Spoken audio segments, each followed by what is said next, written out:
আমাদের মালিক কয়টা? ঈশ্ব সর্বস্ব জাগতং ব্রহ্ম সর্বদং খালিদং ধর্মবাহং পাপমাদং নাতিতিয়াম চতুর্থ না পচ্যতে আল্লাং জ্যেষ্ঠাং ষষ্ঠাং পূর্ণং পন্নাং বরম্ভরং আল্লাহ আল্লাহ আল্লাহ আদাল্লাং বুকমেকম নিখাতকম। হে বন্ধুরা আমার, এক আল্লাহ, তিনি জ্যেষ্ঠ, তিনি ষষ্ঠ, তিনি মহান প্রতিপালক। ও নমো প্রবণ্ড প্রভাসিত নমো কল্যাণ শান্তি যুগে যুগে নমো। আমাদের একটা মসজিদ ভাঙলো, বাবরি মসজিদ। 92 সালের ডিসেম্বরের 6 তারিখে ওই বাবরি মসজিদ যখন শহীদ করে দিল, আমরা ونشهد أن سيدنا ونبينا وحبيبنا وحبيب ربنا وطبيبنا وطبيب قلوبنا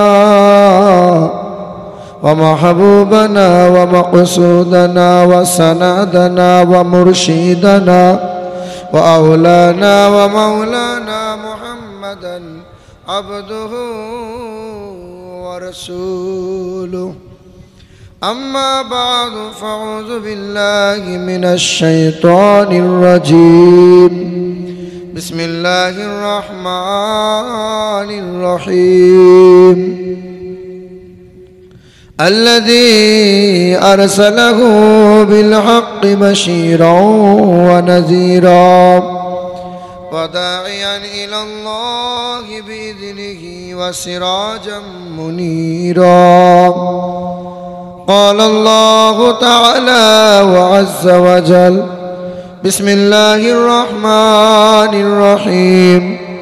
واعتصموا بحبل الله جميعا ولا تفرقوا.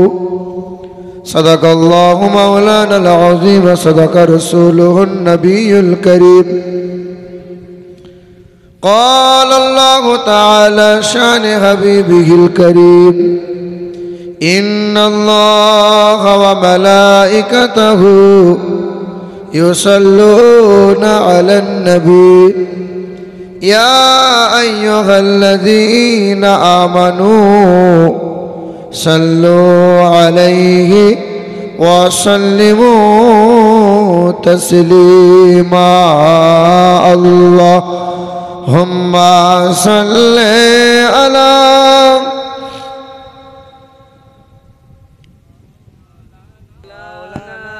محمد وعلى آل سيدنا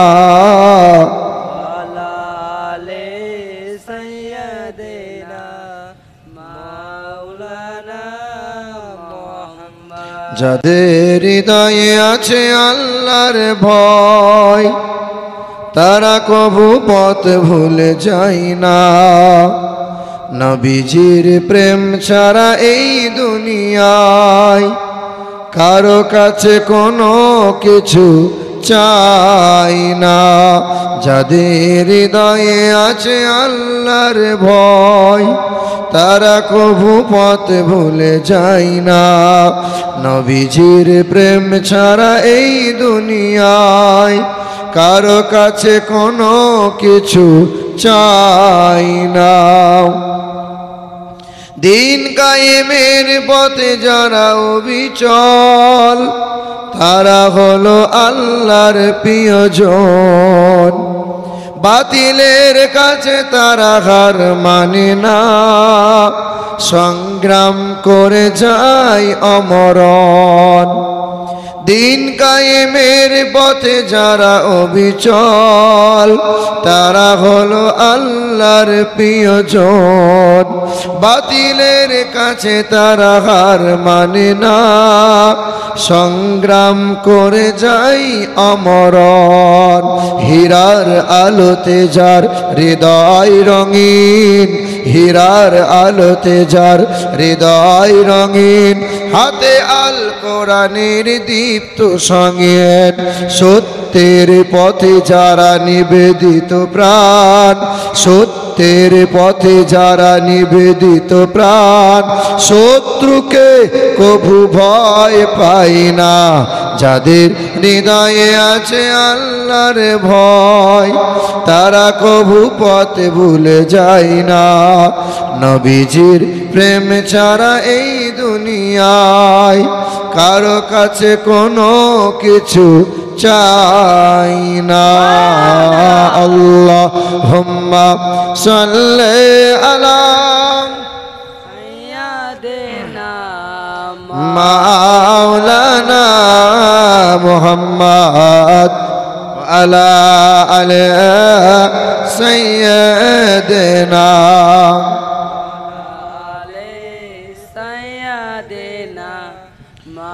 মাওলানা মুহাম্মদ।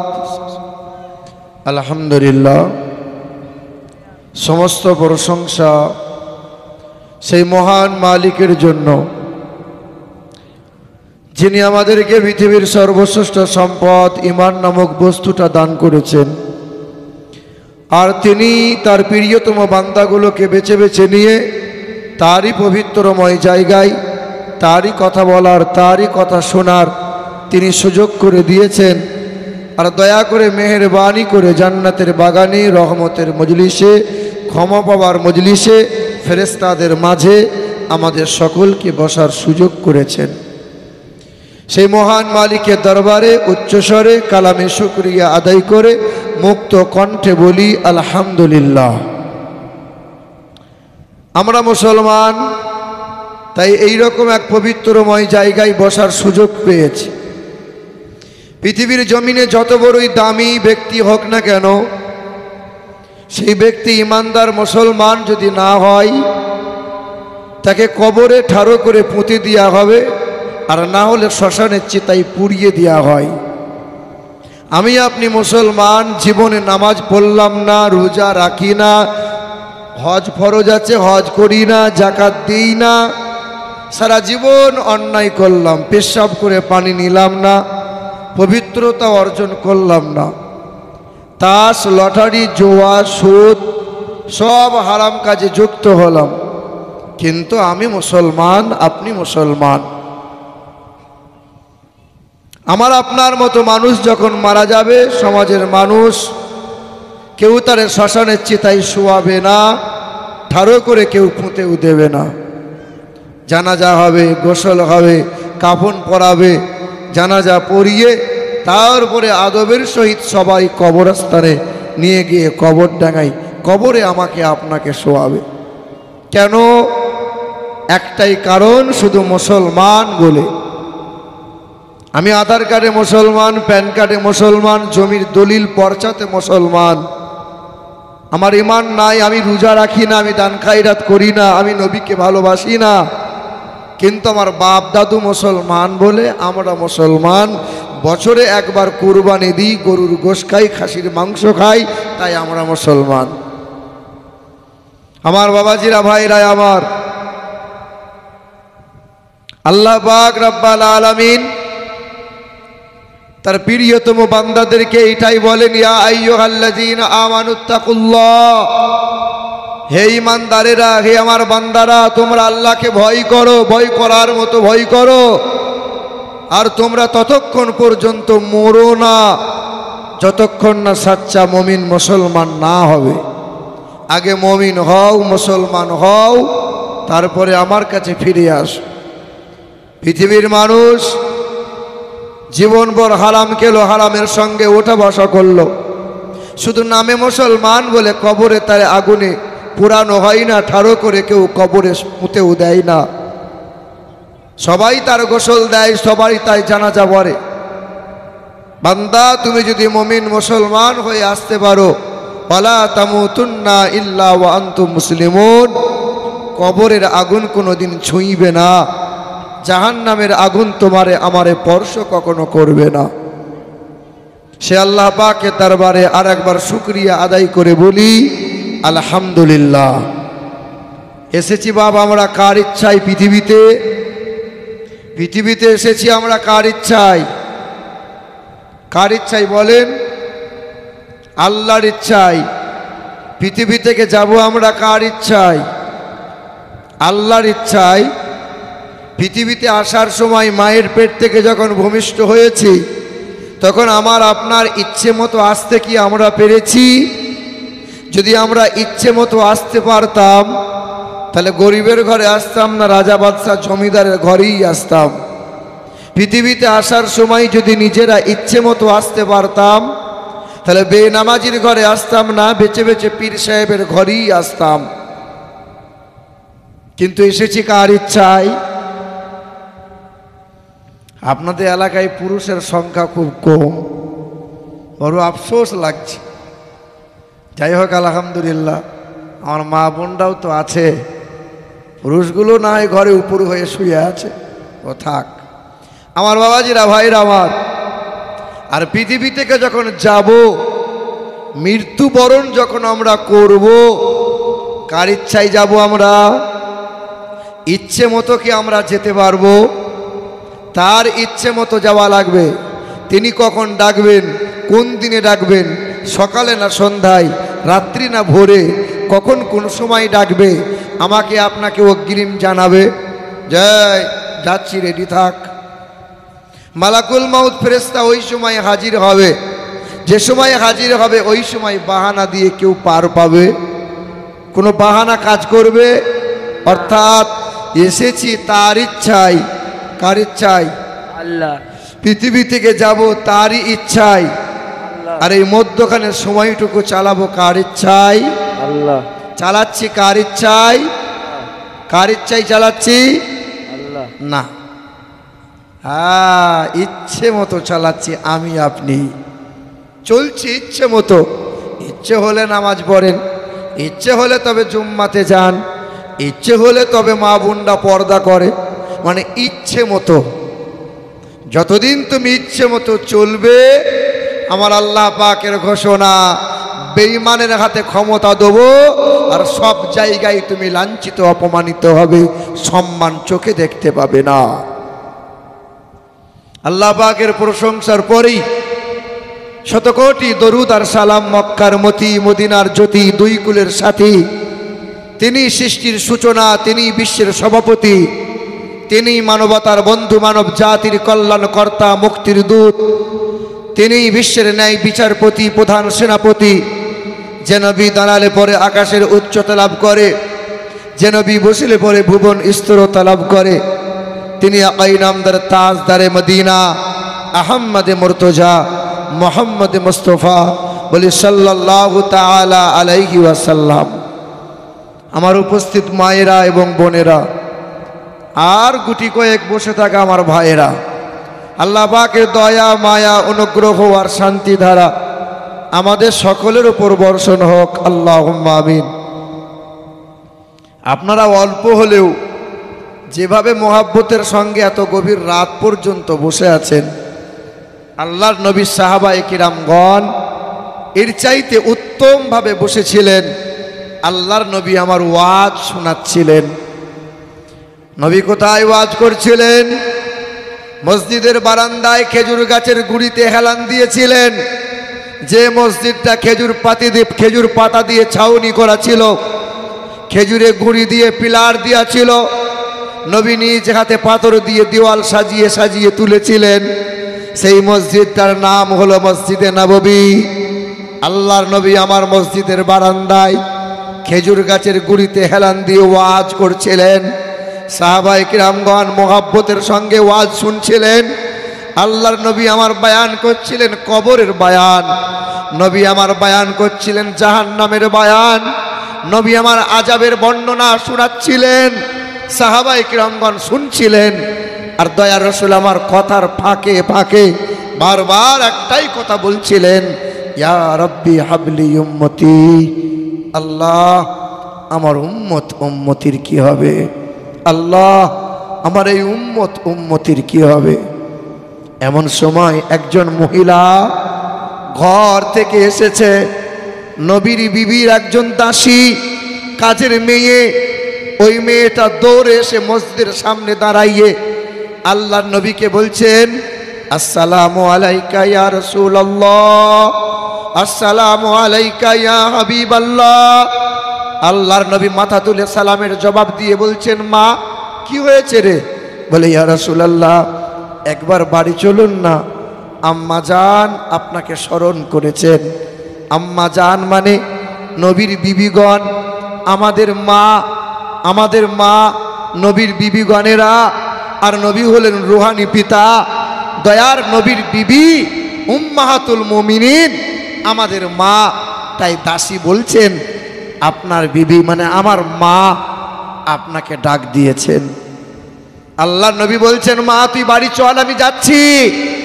ওই বাঁদিটা দৌড়ে বাড়ি চলে গেল। আল্লাহর নবী আমার বাড়ি যাওয়ার ভাবনা ত্যাগ করে দিয়েছেন। বাড়ি যাওয়ার ভাবনাকে ত্যাগ করে এই গুনাহগার উম্মতির কথা ভাবতে ভাবতে নবী বাড়ি যাওয়ার কথা আল্লাহ রসুল কিছু সময় ধরেই ত্যাগ করেছেন, বাড়ি যাওয়ার হলো না। নবী বাড়ি যায় নাই বলে দ্বিতীয়বার ওই মহিলাটা, ওই কাজের মেয়ে, ওই দাসী, ওই বাঁদিটা আবার এসে মসজিদের সামনে দাঁড়াইয়ে আল্লাহর নবীকে বলছেন, আসসালামু আলাইকা ইয়া রাসূলুল্লাহ। আল্লাহর নবী সালামের জবাব দিয়ে বলছেন, মা কি হয়েছে রে? বলে, ইয়া রাসূলুল্লাহ, আম্মা আপনাকে ডাক দিয়েছেন, একবার বাড়ি চলুন না। আল্লাহর নবী দ্বিতীয়বার বললেন, মা তুই বাড়ি চল, আমি যাচ্ছি। নবী আমার যাচ্ছি বলি এই উম্মতির কথা ভাবতে ভাবতে নবীজি বাড়ি যাওয়ার ভাবনাকে নবী ত্যাগ করে দিয়েছেন। নবীর বাড়ি যাওয়া হলো না।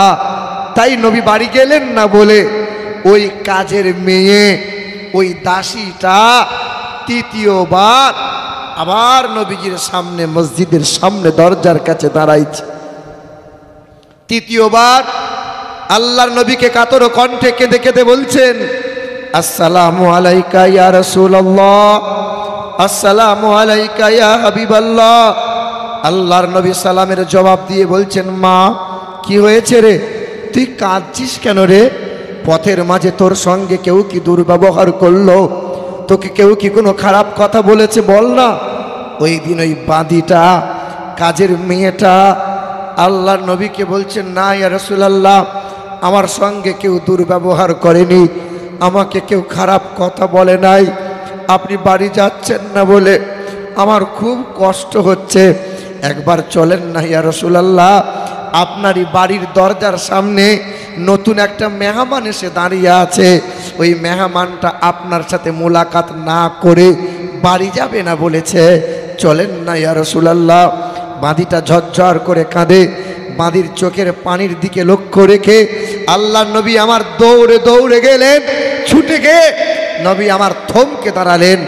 আল্লাহর নবীর স্মরণে এসেছে এই ঘরটা, এই বাড়িটা আমারই বিবি, যার নাম মারিয়া কিবতিয়া রাদিয়াল্লাহু তাআলা আনহা। পা পা করে দরজায় আওয়াজ দিয়ে বলছেন, মারিয়া, মারিয়া। আলতো করে দরজাটা বিবি মারিয়া কিবতিয়া খুলে দিয়েছেন। আর দরজার আড়ালে গিয়ে দুধের বাচ্চাকে কোলে নিয়ে ফুঁপিয়ে ফুঁপিয়ে নবীর বিবি কাঁদছেন। আল্লাহ রাসূল আমার পা পা করে গিয়ে তার বিবি মারিয়া কিবতিয়াকে জিজ্ঞাসা করছেন, মারিয়া কাঁদছো কেন? মারিয়া কি হয়েছে বলো না, তোমার কি এমন হয়ে গেল তুমি কাঁদছো? বলবে না মারিয়া, বলো না। বিবি মারিয়া কিবতিয়া বলে না, কান্না করে। আল্লাহর নবী বলছেন, মারিয়া তোমার ডাকে সাড়া দিতে আমার দেরি হয়ে গেছে বলে তুমি রাগ করেছো, তুমি অভিমান করে তুমি কি আর কথা বলছো না? বলো না মারিয়া, তুমি রাগ করো না মারিয়া। আমার উম্মতের কথা ভাবতে গিয়ে আমার বাড়ি আসতে একটু দেরি হয়ে গেছে মারিয়া। তখন বিবি মারিয়া নিজের কোল থেকে দুধের বাচ্চাকে নামিয়ে দিয়ে বলছেন, ইয়া রাসূলুল্লাহ, এই যে আমার দুধের বাচ্চা, যার নাম ইব্রাহিম, আজ 3 দিন হলো ছেলেটা স্তনে মুখ লাগাই নাই। আজকে 3 দিন হলো বারবার মুখে পানি দিই, ছেলে পান করে না। আজ 3 দিন হলো ছেলের গায়ে বড্ড জ্বর। ছেলেটা সকাল থেকে আব্বা আব্বা করে ডাকছিল, আপনার কোলে শুয়ে একটু আদর পেতে চাইছিল, আপনার কাঁধে চড়ে মদিনার বাজার একটু ঘুরতে চাইছিল। একবার নেন না ইয়া রাসূলুল্লাহ। আল্লাহর নবী আমার আপন নিজের বাচ্চা নিজের ছেলে ইব্রাহিমকে কোলে তুলে নিয়ে আল্লাহ নবী পাটা লটকে পায়ে হাতটা নাড়িয়ে বলছেন, আল্লাহ রসুল হাত ধরে পায়ে নাড়িয়ে বলছেন, হাতটা এইরকম করে নাড়িয়ে বলছেন, আব্বু বলো না কি চাইছিলে, বলো বলো। নবী আমার নাড়া দিয়েছেন, পা লটকে গেছে, হাত লটকে পড়ে গেছে। আল্লাহর নবী ঠোঁট দুটো নাড়িয়ে আল্লাহ রসুল আমার বলছেন, আব্বু বলো না কি বলতে চাইছিলে। সেদিন মাসুম বাচ্চা আমার নবীকে কিছু বলতে চাইছেন, কিন্তু আর বলতে পারছে না, ঠোঁট দুটো থরথর করে কাঁপছিল। নবীকে কিছু বলতে চাইছিলেন। আল্লাহ রসুল কেঁদে কেঁদে বলছিলেন, আব্বু তুমি আমার কাঁধে চড়ে মদিনার বাজার একটু ঘুরতে চেয়েছিলে, তুমি আমার কোলে শুয়ে একবার আদর পেতে চেয়েছিলে, তুমি চাইবে না?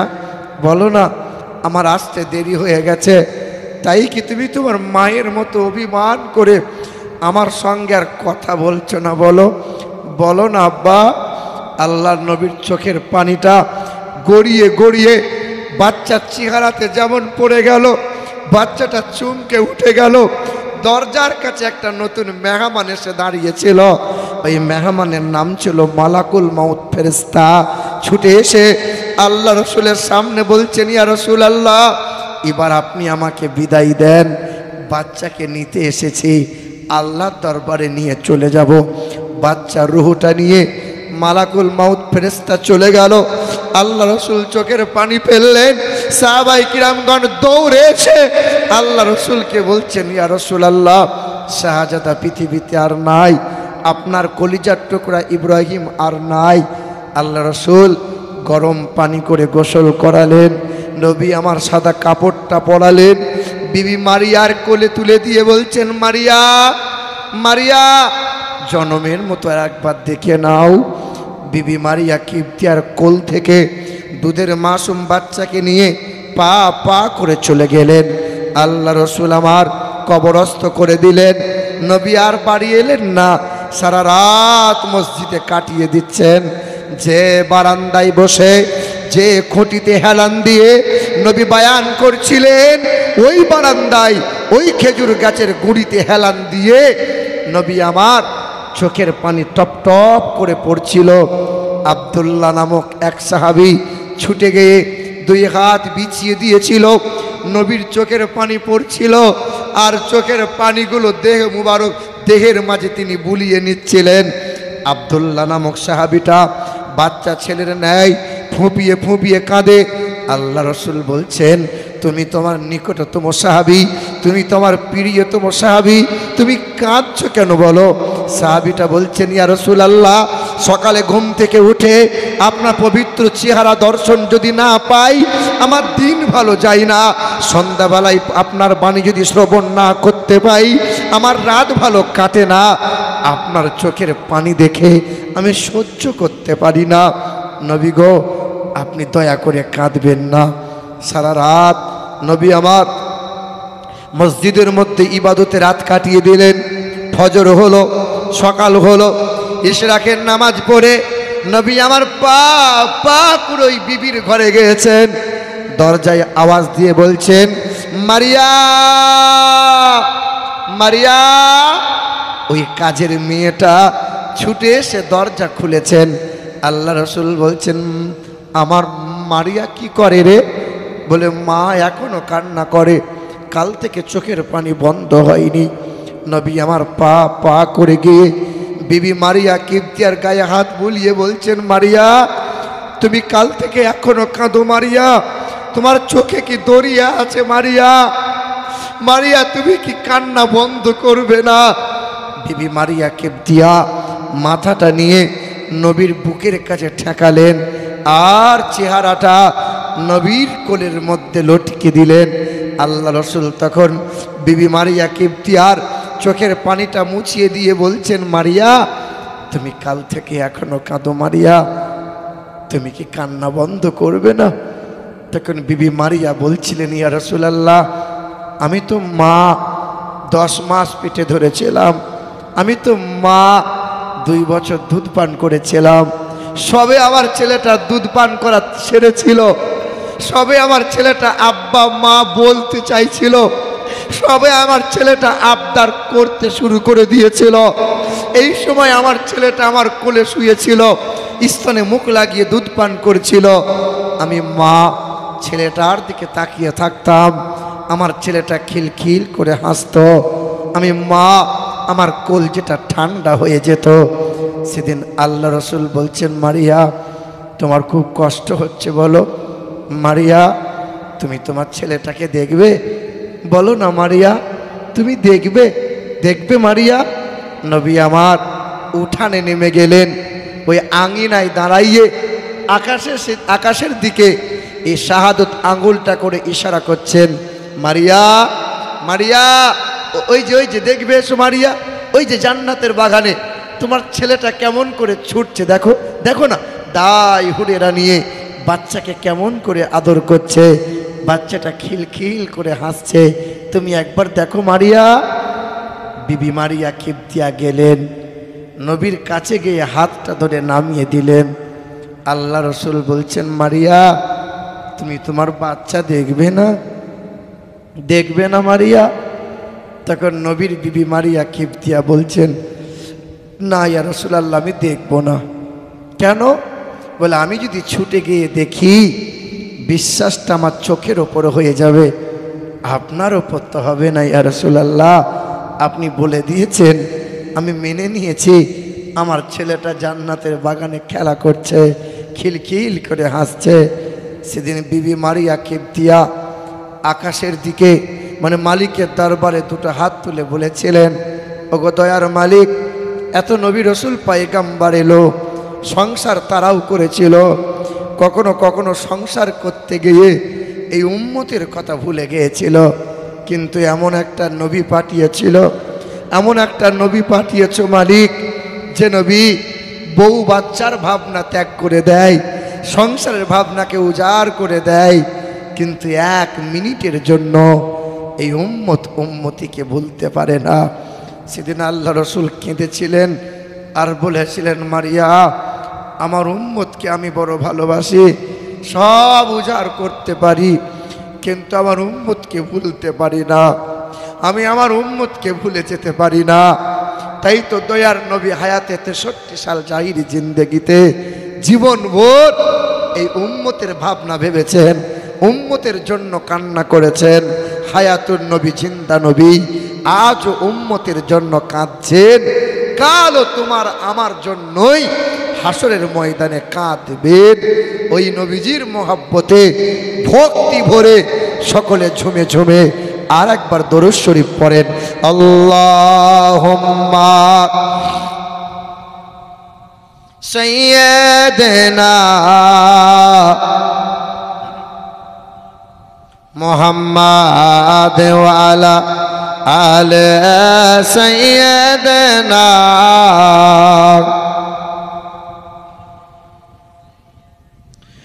মাওলানা মুহাম্মদ। এ মুসলমানের ছেলেরা, এ আমার বোনেরা, আল্লাহ পাক রব্বুল আলামিন জানিয়ে দেয়, এ দুনিয়ার মানুষেরা কল্যাণ কামিয়াবি পাবি, সব জায়গায় মাথা উঁচু করে বাঁচবি তোরা, সংসারে ইজ্জতওয়ালা হবি তোরা, বিবির কাছে সম্মান পাবি, স্বামীর কাছে বিবিরা সম্মান পাবে, ছেলে মেয়েরা সেনগোবারা ভালোবাসা পাবে। আমি আল্লাহ পাকের ঘোষণা, ওই নবীকে কখনো যেন ভুলে যাবি না। আল্লাহ পাক রব্বুল আলামিন জানিয়ে দেয়, মা আতাকুমুর রাসূল ফাখুযুহু ওয়া মা নাহাকুম আনহু ফান্তাহু। আমার নবীর ইত্তেবা করবি তোরা, আমার নবীর গোলামি করে জীবন পার করবি তোরা, আমার নবীর অনুসরণ করে নিবি তোরা। নবী যেমন করে খেতে বলে উম্মত তেমন করে খাবার খাবে, নবী যেমন করে পোশাকটা পরতে বলে উম্মত তেমন করে পোশাক পরবে, নবী যেই পথে চলতে বলে ওই পথে চলবি তোরা। আরে নবীর দিওয়ানা হলো তারা। মান আহাব্বা সুন্নতি ফাকাদ আহাব্বানি ওয়া মান আহাব্বানি কানা মাইয়া ফিল জান্নাহ। নবী বলেন যে আমার সুন্নতকে ভালোবাসে ওই মানুষটাই আমাকে বড় ভালোবাসে। আমি দস্তরখানা বিছিয়ে খাবার খেতে বলেছি, উম্মতরা দস্তরখানা বিছিয়ে খাবার খায়। আমি নবী বলেছি দোয়া পড়ে বিসমিল্লাহ বলে খাবার শুরু খাও, তাই আমার উম্মতরা বিসমিল্লাহ বলে খাবার খায়। খাবার শেষে আল্লাহর শুকরিয়া আদায় করে নেয়। আমার উম্মতরা আমার আদর্শ গলায় ঝুলিয়ে নিয়েছে যারা, আমার উম্মতরা আমার সুন্নতকে ভালোবেসেছে যারা, আমি নবীকে ভালোবাসে তারা। আর নবীকে ভালোবাসে যারা নবীর সঙ্গে হয়ে হাসতে হাসতে রহমতের জান্নাতে যাবে তারা। উদখুলুল জান্নাহ আনতুম ওয়া আজওয়াজুকুম তুহবারুন। ইরজিই ইলা রাব্বিকি রাদিয়াতাম মারদিয়া ফাদখুলি ফি ইবাদি ওয়াদখুলি জান্নাতি ওয়া বাশশিরিল লাযীনা আমানু ওয়া আমিলুস সালিহাত আন্না লাহুম তাজরি তাহতিহাল আনহার খালিদিনা ফিহা। এ দুনিয়ার বান্দা বান্দিরা নবীর ইত্তেবা করবে যারা, নবীর তাবেদারি করবে যারা, নবীর গোলামি করবে যারা, ইহকালে নাজাত পাবে তারা, পরকালে হাসতে হাসতে জান্নাত যাবে তারা। সুবহানাল্লাহ। যখন আমার নবীকে ভুলে যাবি, আমার নবীর তরিকা বাদ দিয়ে দিবি, আমি আল্লাহ বেঈমানের হাতে ক্ষমতা দেব। সব জায়গায় লাঞ্ছিত হবে, সব জায়গাতে অপমানিত হবে, সব জায়গাতে বেইজ্জতি হবে। ও আল্লাহ, তুমি এমন কথা কি জানিয়েছো? আল্লাহ পাক বলে বান্দা শুনে রেখে দাও। উল ইন কানা আবাউকুম ওয়া আবনাউকুম ওয়া ইখওয়ানুকুম ওয়া আজওয়াজুকুম ওয়া আশিরাতুকুম ওয়া আমওয়ালুন ইকতারাফতুমুহা ওয়া তিজারাতুন তাকশাউনা কাসাদাহা ওয়া মাসাকিনু তারদাউনাহা আহাব্বা ইলাইকুম মিনাল্লাহি ওয়া রাসূলিহি। আমি আল্লাহ পাক জানিয়ে দিয়েছে, এ দুনিয়ার মানুষেরা বাপ মাকে ভালোবাসো তোমরা, বাপ মাকে কষ্ট দিও না, বাপ মায়ের সঙ্গে দুর্ব্যবহার করবে না, আর ছেলে মেয়েকে সেন বড় ভালোবাসা দাও, বিবিকে মোহাব্বত তোমরা করে নাও। সুবহানাল্লাহ। বিবিকে ভালোবাসো, কে সুবহানাল্লাহ বললো? কইছে? এই যে কথা বলি শোনেন, দয়ার নবী বলেন, হে দুনিয়ার মানুষের আল্লাহর কালাম পড়ো, আল্লাহ পাকের ঘোষণা, বাপ মাকে ভালোবাসো তোমরা, ভাই বোনের সাথে সুসম্পর্ক রাখো তোমরা, বিবিকে মোহাব্বত করো, জানো তোমরা ব্যবসা করো, চাকরি করো, চাষ আবাদ করো, টাকা পয়সা রোজি রোজগার করো, বাড়ি গাড়ি করো, আহারে ছেলে মেয়েকে সেনবারা ভালোবাসা দাও। আমি আল্লাহর ঘোষণা, আহাব্বা ইলাইকুম মিনাল্লাহ ওয়া রাসূলিহি। টাকা পয়সা রোজগার করতে গিয়ে আমার নবীকে যেন ভুলে যাবি না। যখন আমার নবীকে ভুলে যাবি তোরা, দরজার সামনে খোদার গজব নামিয়ে দেব। আদরের বিবি থাকবে ঘরে, গায়ে হাত বোলাবে না, আর পায়ে তেল দেবে না। ছেলে থাকবে মনের মতো, তারা কেউ আব্বা বলে চাইবে না। কষ্ট করে বালাখানা বানাবি বেটা, কিন্তু ভোগ করতে পাবি না। আর পাড়ার বন্ধু অনেক থাকবে, কাছে কেউ আসবে না। আমি আল্লাহর গজব নামিয়ে দেব, খাঞ্চা বাড়া খাবার থাকবে, খেতে মাল পাবি না। চাষা 4টে রসগোল্লা খাও, বলে না বাপ 400 সুগার। বলে বাপ কোরবানির 2-4 পিস গোশ খাও, বলে খাওয়া যাবে না, হাই প্রেশার। খাঞ্চা বলা খাবার থাকবে, সবাই খাবে, তুমি খেতে পাবে না। আমার নবীকে যেন ভুলে যাবে না। ওয়াজিহাদিন ফি সাবিলিহি ফাতারাব্বাসু হাত্তা ইয়াতি আল্লাহু বিআমরিহি ইন্নাল্লাহা লা ইয়াহদিল কওমাল ফাসিকিন। আমি আল্লাহর গজব নামিয়ে দেব, সব জায়গায় বেইজ্জতি হবি, আর মরণ হবে ফাসিক হয়ে, ইমানদার হয়ে যেতে পারবি না। আমার নবীকে যখন বুকে রাখবি, সব জায়গায় মাথা উঁচু করে বাঁচবি। ষষ্ঠ জাতি কারা? কারা বলো? ষষ্ঠ ধর্ম কারা পেল? আমরা। ষষ্ঠ জাতি হলাম আমরা, ষষ্ঠ ধর্ম পেলাম আমরা, ষষ্ঠ কিতাব পেয়েছি আমরা, ষষ্ঠ নবী পেলাম আমরা। আমাদের কালেমা এক, তোমার আমার কাবা এক, তোমার আমার কোরআন এক, তোমার আমার দিন ধর্ম এক, তোমার আমার আল্লাহ এক। তুমি আমি সবাই তো এক হালতে এলাম, পৃথিবীতে সবাই এক হালতে এলাম। তুমি বলো, আমি বলো, ছেলে বলো, মেয়ে বলো, সবাই ন্যাংটো হয়ে এলাম। এসেছি না আসি নাই? না, হাফেজ সাহেব, ইমাম সাহেব বোধহয় লুঙ্গি পরে এসেছিল। সবার হালত কিন্তু এক। পৃথিবী থেকে যখন যাব, সবাই যখন চলে যাব, সবার গোসল হবে, জানাজা হবে, সবাইকে সাদা কাপড়ে মোড়ানো হবে। না, পীর সাহেব বলে বোধহয় কাপড়ের রংটা লাল হবে, কথা বলে না? সবার কাপড় হবে এক কালার, সবার পুরুষ মানুষের কাপড় হবে 3 টুকরা, সব মহিলাদের কাপড় হবে 5 টুকরা, সবার কবর হবে 3.5 হাত। সবাইকে প্রশ্ন করা হবে এক।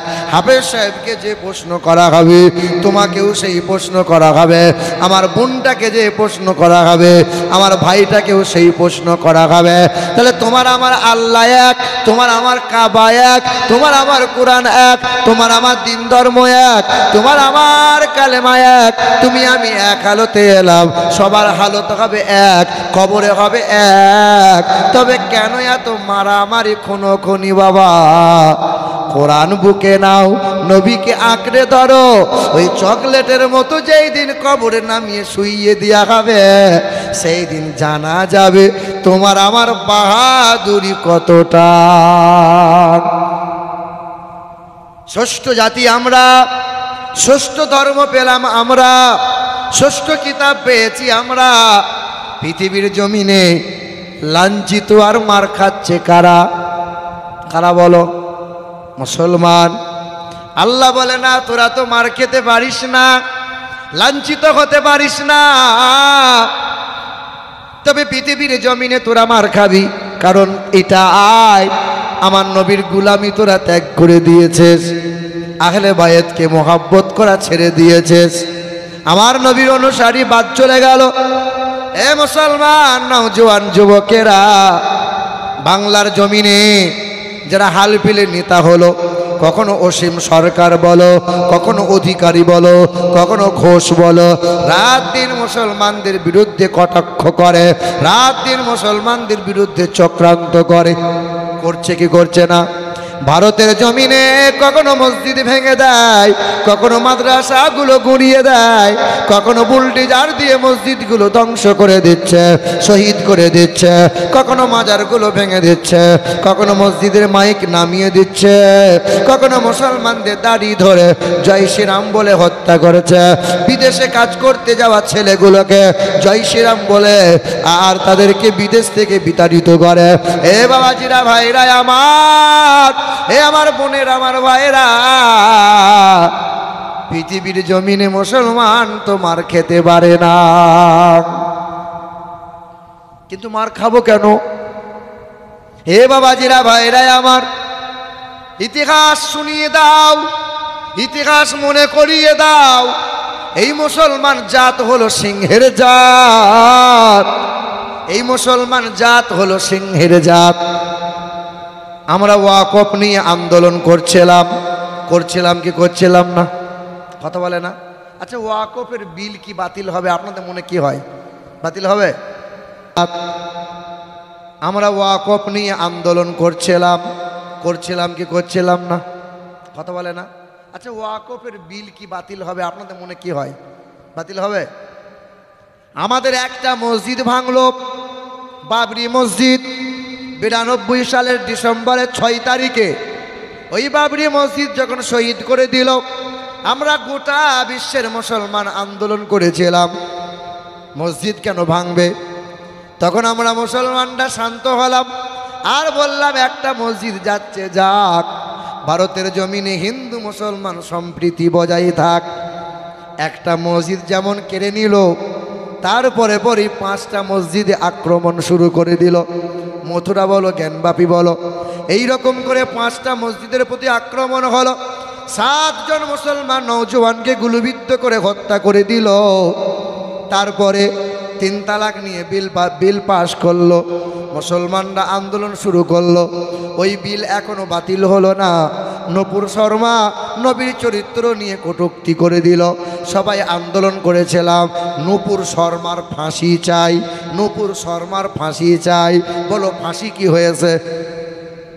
এ বাবা ভাইরা আমার, এখন ওরা বলছে মুসলমান তোমাদের ভালো চাই, তাই তোমাদের ওয়াকফের সম্পত্তিগুলো, দানের জায়গাগুলো আমাদের হাতে তুলে দাও। আমার জায়গা দান করলাম মসজিদে, আমার জায়গা দান করলাম মাদ্রাসায়, কবরডাঙ্গায়। ওরা বলছে দানের জায়গা, ওয়াকফের জায়গা দিয়ে দাও, তোমাদের ভালো করব, ভালো চাই। এতদিন কি একটাও কি ভালো করেছো বাবা? এতদিন একটাও কি মুসলমানদের ভালো করেছো? হে ভাইরা আমার, মুসলমানরা যখন আন্দোলন শুরু করলো মুসলমানদের ব্রেনকে ঘুরিয়ে দেওয়ার জন্য, কাশ্মীরে রাজনৈতিক চাল একটা ঘটিয়ে দিল। আর তখন বলল মুসলমানরা করিয়েছে। জঙ্গি ছিল যারা, সব মুসলমান ছিল তারা। জঙ্গিদের ধর্ম হয় না? ধর্ম যদি না হলো প্যান্ট খুলে খুলে মারলো কেন? দেখছি হিন্দু লে গুলি করে মার। ভাইরা আমার, না না, 2 বছর আগে 4 জন নওজওয়ানকে জয় শ্রীরাম বলিয়েছিল। মুসলমানের 4 জন ছেলে জয় শ্রীরাম বলে নাই বলে আগুনে পুড়িয়ে ছাই করে দিয়েছিল। তারা কোন ধর্মের ছিল তারা? না বন্ধু না, সন্ত্রাসী করে যারা, মানুষ হত্যা করে যারা, তারা কখনো ধার্মিক হতে পারে না, তাদের কখনো ধর্ম থাকতে পারে না। এ বাবাজিরা ভাইরা আমার, গোটা বিশ্বের মাটিতে মুসলমানদের চক্রান্ত, মুসলমানদের বিরুদ্ধে উস্কানিমূলক মন্তব্য, মুসলমানদের শত্রুতার অভাব আছে বাবা। গোটা বিশ্বের মানুষ দেখবেন খ্রিস্টান নিয়ে কোনো ঝামেলা নাই, হিন্দুদের নিয়ে কোনো ঝামেলা নাই, শিখদের নিয়ে কোনো ঝামেলা নাই, বুদ্ধদের নিয়ে কোনো ঝামেলা নাই, জৈনদের নিয়ে কোনো ঝামেলা নাই। ঝামেলা তো মুসলমানদের নিয়ে। কিন্তু বন্ধুরা, ইতিহাস ভুলে যেও না। আজ আছো কাল থাকবে না, 5 বছর থাকবে তারপরে হয়তো থাকবে না। কিন্তু গোটা বিশ্বকে শোষণ করেছিল, গোটা বিশ্বের বাদশাহ ছিল, তার নাম ছিল নমরুদ। কি নাম? ওই নমরুদ কি বলেছিল? ওই নমরুদ বলেছিল আল্লাহকে মার্ডার করব। কি করব? ইব্রাহিম নবী আলাইহিস সালাতু ওয়াস সালামকে ডাক দিল, ও ইব্রাহিম নবী, তোমার আল্লাহকে বলে দাও আল্লাহ কিন্তু খুব বাড়াবাড়ি করছে। কি করবি? বলে আল্লাহকে মার্ডার করে দেবো। যে কর, চেষ্টা কর, একবার দেখ। ওই বেঈমান বাদশাহ নমরুদ বড় একটা তীরধনুক বানাইছিল, পাহাড়ে উচ্চ চূড়ায় দাঁড়াইছিল, কারণ আকাশে নাকি আল্লাহ বসে আছে। সোজাসুজি আকাশের দিকে তীর ছুড়ে দেবো, আল্লাহ মার্ডার হয়ে যাবে। বলেন তো বাবা, আল্লাহ আছেন কোথায়? কোথায় গো? হে, আল্লাহ আছে কোথায়? আল্লাহ আছে কোথায়? শুনছেন? কোথায় আল্লাহ আছে গো? এটা গজলে বলছে, আসমানে আছো প্রভু, আমি জমিনে। হ্যাঁ হ্যাঁ গো, আল্লাহ আছে কোথায়? আসমানে বসে আছে আল্লাহ, আইসক্রিম খাচ্ছে নাকি? ওয়া নাহানু আকরাবু ইলাইহি মিন হাবলিল ওয়ারিদ। বান্দা তোমার ভাবনা চেঞ্জ করতে হবে। আমার আল্লাহ এমন আল্লাহ নয়। আমার আল্লাহ হলেন আকাশের মালিক, আমার আল্লাহ হলেন জমিনের মালিক, আমার আল্লাহ হলেন হায়াতের মালিক, আমার আল্লাহ মওতের মালিক, আমার আল্লাহ আনন্দ নিরানন্দের মালিক, আমার আল্লাহ জান্নাত ও জাহান্নামের মালিক। আমার আল্লাহ তোমার ভাবনার চাইতে, তোমার ভাবনার বাইরে হলেন আমার আল্লাহ। আমার আল্লাহ বলেন বান্দা আমি আল্লাহ শুধু আকাশে নয়, আমি আল্লাহ তোমার কাছে আছি। আল্লাহ কতটা কাছে? ঘাড়ের রগটা যতটা কাছে তার চাইতেও নিকটে আমি আল্লাহ। কিছু মানুষের ধারণা আল্লাহ আকাশে বসে আছে। হিন্দুরাও জানে মালিক একজনা। মালিক কয়জনা? আল্লাহ কয়টা? হিন্দু বামনরাও জানে আল্লাহ একজনা, মালিক হলো একজনা। কিন্তু ওরা বিশ্বাস তা করে না। ওরা বলে আমাদের মালিক হলো অনেকগুলো, একটা হতে পারে না। লোহা লক্করের মালিক হলো বিশ্বকর্মা। বুদ্ধি দেবে কে? কে বলো বলো? সরস্বতী। রুজি দেবে কে? লক্ষ্মী। ছেলে মেয়ে দেবে কে? শিব দুর্গা। ওদের মনে মনে ধারণা আকাশের মালিক আর একজনা, জমিনের মালিক হলো আর একজনা। আমাদের মালিক কয়টা? ঈশ্বর সর্বস্ব জাগতং ব্রহ্ম সর্বদং খালিদং ধর্মবাহং পাপমাদং না দ্বিতীয়াম না তৃতীয়াম চতুর্থ না পঞ্চতে আল্লাং জ্যেষ্ঠাং ষষ্ঠাং পূর্ণং পন্নাং বরম্ভরং আল্লাহ আল্লাহ আল্লাহ আদাল্লাং বুকমেকম নিখাতকাম। হে বন্ধুরা আমার, এক আল্লাহ, তিনি জ্যেষ্ঠ, তিনি ষষ্ঠ, তিনি মহান প্রতিপালক। ও নমো প্রবণ্ড প্রভাসিত নমো কল্যাণ শান্তি যুগে যুগে নমোহা। তিনি কখনো খায় না, তিনি কখনো ঘুমান না, তিনি কখনো জন্ম নেন নাই, তিনি কাউকে জন্ম দেন নাই। আমার আল্লাহর মতো আল্লাহ কেউ হবে না। হবে হবে? তবে মুসলমান বোনেরা আমার, কিছু কিছু সেরেকি কাজ করছেন, দয়া করে করিয়েন না। আমার মুসলমান ঘরের ভাইয়েরা বোনেরা, মাজারে যাবেন, আল্লাহর ওলির দরবারে মাগফিরাতের কামনা করবেন, দোয়া করবেন, জিয়ারত করবেন, ছুটে গিয়ে উপর হয়ে সেজদা করিয়েন না। অনেক মানুষ আমি দেখেছি মাজারে গিয়ে উপর হয়ে সেজদা করে, পীর বাবা তুমি আমাকে বাঁচাও বাবা। সিজদা করা যাবে? মাথা ঠুকা যাবে? দেখবেন যারা গাড়ি চালায়, গাড়ির সামনে ছবি রাখে, ছবি, দুর্গার ছবি, কালীর ছবি। আমি যখন মাদ্রাসায় লেখাপড়া করছিলাম তো আমার ক্লাস ফ্রেন্ড যারা ছিল তা আমাকে বলছে ভাইজান আমাদেরকে একটু দীঘায় নিয়ে চলেন, দীঘা যাব। তখন এখন যদি কেউ দীঘা যায়, ঘুরে এসে তাকে আবার কালেমা পড়ে ইমানদার হতে হবে। এখন আর দীঘায় গিয়ে চোখ আর ভালো থাকবে না, সর্বনাশ জিনিস। এ বাবা, তো কলকাতায় ধর্মতলায় বাসে উঠে বসে আছি, দীঘা যাব। তো ড্রাইভার দেখি ঠাকুরের ছবিতে ধূপ দেখায়, আবার বাম দিকে আছে খাজা বাবার মাজারের ছবি, সেখানেও ধূপ দেখায়। ঠাকুরও আছে, খাজা বাবার মাজারও আছে। তা মনে মনে চিন্তা করছে, ড্রাইভার যে ধূপ দেখায় এ হিন্দু না মুসলমান? ডাইরেক্ট জিজ্ঞাসাও করতে পারছি না, ভাই তুমি হিন্দু না মুসলমান? তার নাম যদি জিজ্ঞাসা করি তো পরিচয় পাওয়া যাবে। ভাই আপনার নাম কি? তখন বলছে আমার নাম হলো আব্দুল জব্বার। খাঁটি মুসলমান তো। তখন ভাই এই যে আপনি এই ধূপ ঠাকুরকে দেখালেন, আবার খাজা বাবার মাজারকেও দেখাচ্ছেন, ব্যাপারটা কি? বলে আপনি বুঝবেন না, আপনি একবার বুঝিয়ে বলেন। তা বলছি দীঘার রাস্তা খুব বিপজ্জনক, কখন কোন সময় যে আপদ বিপদ হবে বলা খুব মুশকিল, গাড়ি ঘোড়ার ব্যাপার। ঠাকুর রেখেছি, কালী দুর্গা রেখেছি, পাশে খাজা বাবাকেও রেখেছি।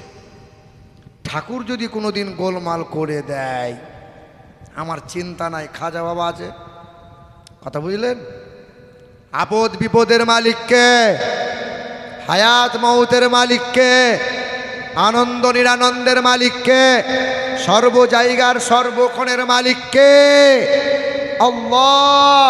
আল্লাহ। আল্লাহর ওলিদের সম্মান করবেন, মোহাব্বত করবেন, মাজারে যাবেন, জিয়ারত করবেন, আদব বজায় রাখবেন, ঈমান নষ্ট করে বাড়ি আসিয়েন না। আমার মা বোনেরা, কবর ডাঙায় গিয়ে সিজদা করা যায় না। আপনার এলাকায় কোনো পীর সাহেব যদি আসে, ডাইরেক্ট পীর সাহেবের সামনে দাঁড়ানো যায় না। অনেক পীর সাহেব আমরা দেখেছি, মহিলারা আসে আর সরষের তেল গরম করে পীর সাহেবের পা মালিশ করে। এটা হারাম কাজ, করা যায় না, করা যাবে না। আম্মা জান আয়েশা, আল্লাহর নবী যখন পর্দা নিয়েছেন রওজা পাকটা, যখন মা আয়েশার ঘরে নবী আমার শুয়ে আছেন, একদিকে কবর রওজা মুবারকে নবী আছেন, আর এখানে মা আয়েশা ওই ঘরে শুয়ে বসে সংসারও করে। আল্লাহর নবীর শ্বশুর মা আয়েশার আব্বা হযরত আবু বকর যখন ইন্তেকাল করলেন, নবীর ডান দিকে বারবার কবর হয়ে গেল, শুয়ে রইল। তখনও মা আয়েশা ওই ঘরে থাকে, যেই ঘরে আব্বা আছে, নবী শুয়ে আছে কবরে।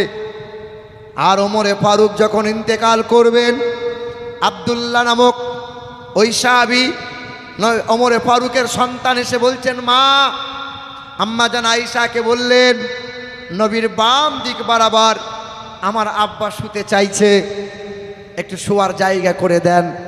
আম্মা আয়েশা দেখলেন ওমরে ফারুক তো পরপুরুষ। যখন ওমরে ফারুক রাদিয়াল্লাহু তাআলা আনহুর কবর হয়ে গেল, মা আয়েশা ঘর ছেড়ে দিলেন, কারণ পরপুরুষের সামনে আর থাকা যায় না। আমার মা বোনেরা পর্দা করবেন। এখানকার মা বোনরা তবু মাশাআল্লাহ ভালো, পর্দায় চলে, নামাজ কোরআন পড়ে, স্বামীর কথা মতোই চলে। চলে কি চলে না? ঠিক বলছেন তো নাকি? চলে না। এই, তুমি বিয়ে করেছো তো নাকি? কে বলছো? বিয়ে করেছো? বিয়ে করেছে? বিয়ে করেছে? ওর কপাল গেল, ওর কপাল খারাপ। বিয়ে দিয়া মানে সারা জীবন কেঁদে মরে যাবে। এবার এ বাবাজিরা, ভাইরা আমার, দেখবেন পৃথিবীর জমিনে সবচেয়ে বেশি হার্ট অ্যাটাক করে মারা যায় পুরুষরা না মহিলারা? কারা বেশি হার্ট অ্যাটাক করে মারা যায়? আজ পর্যন্ত শুনেছো যে অমুক ব্যক্তি, অমুক মহিলাটা হার্ট অ্যাটাক করে মারা গেল? শুনবে না। কারা বেশি মারা যায়? বর্তমানে চিকিৎসা বিজ্ঞান বলছে পুরুষ মানুষরা হার্ট অ্যাটাক করে মারা যাওয়ার তার মূল কারণ হলো তাদের বিবিরা। দেখবে সারাদিন মেহনত করে মাঠ ঘাট হাট বাজার করে যখন বাড়ি ফিরবে, এমন সময় এমন একটা কথা ছুড়ে দেবে, মনে হচ্ছে কলজে সেদ্ধ হয়ে গেল। কি বলছে বলো? এ বিবির জ্বলনে চিন্তা, মন খারাপ করতে করতে মানসিক পিসার এত পরিমাণে অত্যাচার হয়, যা অতি অল্প দিনে এই পুরুষ মানুষ হার্ট অ্যাটাক করে মারা যায়। এই যে আমি বায়ান করছি, আমাকে যদি বলা হয় যে বায়ানটা চণ্ডীপুরের মাটিতে 2 ঘন্টা আপনি শুনিয়ে দিলেন, আপনার বায়ানটা আপনার বউয়ের সামনে করে আসেন তো দেখি। বউ এক সাংঘাতিক জিনিস। ও হুজুর বলো, আর হাফেজ সাহেব বলো, আর ইমাম সাহেব বলো, কি বলছে বলো? ও হচ্ছে বড় হুজুর। কে কে? বিবি। আপনার গ্রামে আমি বলেন আর ইমাম সাহেব বলেন সাংঘাতিক হুজুর, আর বিবির কাছে গেলে আমি তখন খেজুর। কি বলছি বলো? না ভুল বলছি নাকি? হে বাবাজিরা, ভাইয়ের আমার, যে সংসারে মা বোনেদের কথা কম থাকবে সেই সংসারে স্বামীরা বড় সুখী, আর যে সংসারে মহিলার কথা বেশি তার জীবনও গেল, তার কপালও গেল। কথা বুঝতে পারছেন? কিছুদিন আগে হুগলি জেলায় জলসা করে আমি ঘরে বসে বসে খাবার খাচ্ছি, আর একজন মহিলা ঘোমটা কেটে শুধু উঁকি মারছে। তা আমি বলছি আমার এই মহিলাটাকে আমাকে দেখবে না কীরকম করছে। তখন বলছি হুজুর আর আপনাকে দেখবো না, দেখে এলাম, আপনাকে দেখে এলাম। তা কী চাই বলো? বলে হুজুর আমার স্বামী এই, আমার স্বামী তাই, আমার স্বামী ওই, আমার স্বামীর জন্য তাবিজ দেন একটা। তা আমি চিন্তা করছি আমার সামনে যদি ওর স্বামীর জন্য এত অভিযোগ করে, ওর যে স্বামী হয়েছে তার কপালে কি আগুন জ্বলে। কথা বুঝতে পারছেন তো? সংসারে যার কথা বেশি। তা আমি চিন্তা করলাম এ আমার কাছে চাইছে তাবিজ। কিসের তাবিজ? বলে স্বামীকে বশ করে রাখবো, স্বামী যেন আমার কথা মতো চলে। এখানকার মা বোনটা চাই কি চাই না স্বামীর বশ করে রাখবো? 100-র মধ্যে 98টা মহিলাই চাই যে আমার স্বামী আমার বশে চলুক, আমার স্বামী যেন আমার শাশুড়ির কথা মতো না চলুক। কি বলছি বলো? হ্যাঁ, 100-র মধ্যে 98টা মহিলা। আর এ এমন মন্ত্র শিখে এসেছে মায়ের বাড়িতে, বুঝলেন? 2-4 মাস সংসার করবেন, কানে কানে যে ফুঁক দিয়ে দেবে, 2-4 মাস পরে তখন আব্বাকে বলছে আব্বা আমি আলাদা হব আর আমি কাটাবো না, আর তখন আলাদা ভিন্ন হয়ে যায়। কি বলছো এ বাবাজিরা ভাইরা আমার? তো আমাকে বলছে হুজুর তাবিজ দেন, আমার স্বামী যেন আমার বশে থাকে। তা আমি মনে মনে চিন্তা করলাম তাবিজ যদি দিতে হয় তাহলে একটাই তাবিজ দেবো, সেটা হলো মুখ বন্ধ করা তাবিজ। কি বন্ধ করা তাবিজ বলো? এই মহিলার যদি মুখ বন্ধ থাকে ওই সংসারে আলহামদুলিল্লাহ সুখ পাবে।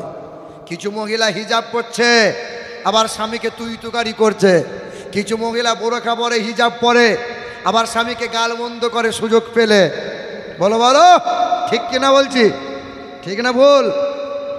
ঠিক নয় মানে মাল সব ঘা খাওয়া মাল সব। এ বাবাজিরা ভাইরা আমার, রাগ করিয়েন না, কষ্ট নিয়েন না। তো নতুন বছরের ক্যালেন্ডার ঝুলছিল ওই ঘরে, ক্যালেন্ডারটা ছিঁড়ে কালো সুতোই বেঁধে আমি বললাম বোন আমার এই তাবিজটা দিলাম, এই তাবিজটা যেন খুলবি না। তা বলছে হুজুর গলায় নেবো না হাতে? না হাতেও নিতে হবে না, গলায়ও বাঁধতে হবে না। তখন মহিলাটা বলছে হুজুর স্বামীর বালিশে দিলে কাজ হবে না? বালিশে মানে ও জানে কোথায় দিলে কাজ হবে। তা আমি বললাম বালিশেও আর দেওয়া লাগবে না। তা হুজুর তাবিজটা রাখবো কোথায়? তা আমি বললাম স্বামী যখন হাট বাজার মেহনত করে যখন বাড়ি ফিরবে, ছুটে গিয়ে স্বামীকে বলবি আসসালামু আলাইকুম। স্বামীকে বলার পর সালাম দেওয়ার পর এই তাবিজটা দাঁতে করে টিপে ধরে থাকবি, কথা বলবি না। 40 দিন পরে বলছে আসসালামু আলাইকুম হুজুর। ওয়ালাইকুম সালাম। কে? বলে আমি সেই সে। কি হয়েছে বল? বলে হুজুর আপনি তো পীর সাহেব। তাহলে কি করে বুঝলি আমি পীর সাহেব? বলে আপনার তাবিজের সাংঘাতিক কাজ, আমার স্বামী আর অশান্তি করে না। করবে কি করে? তো মুখ বন্ধ করে রেখেছিলাম। কথা বুঝতে পারলেন না? এ আমার ভাইরা, বাড়িতে যাবেন শুনে রাখো মা বোনরা, যার স্বামী বউকে ভালোবাসে না আর যে স্ত্রীটা স্বামীকে সম্মান করে না, ওই স্বামী স্ত্রীকে বেশি বেশি সালাম দেবে।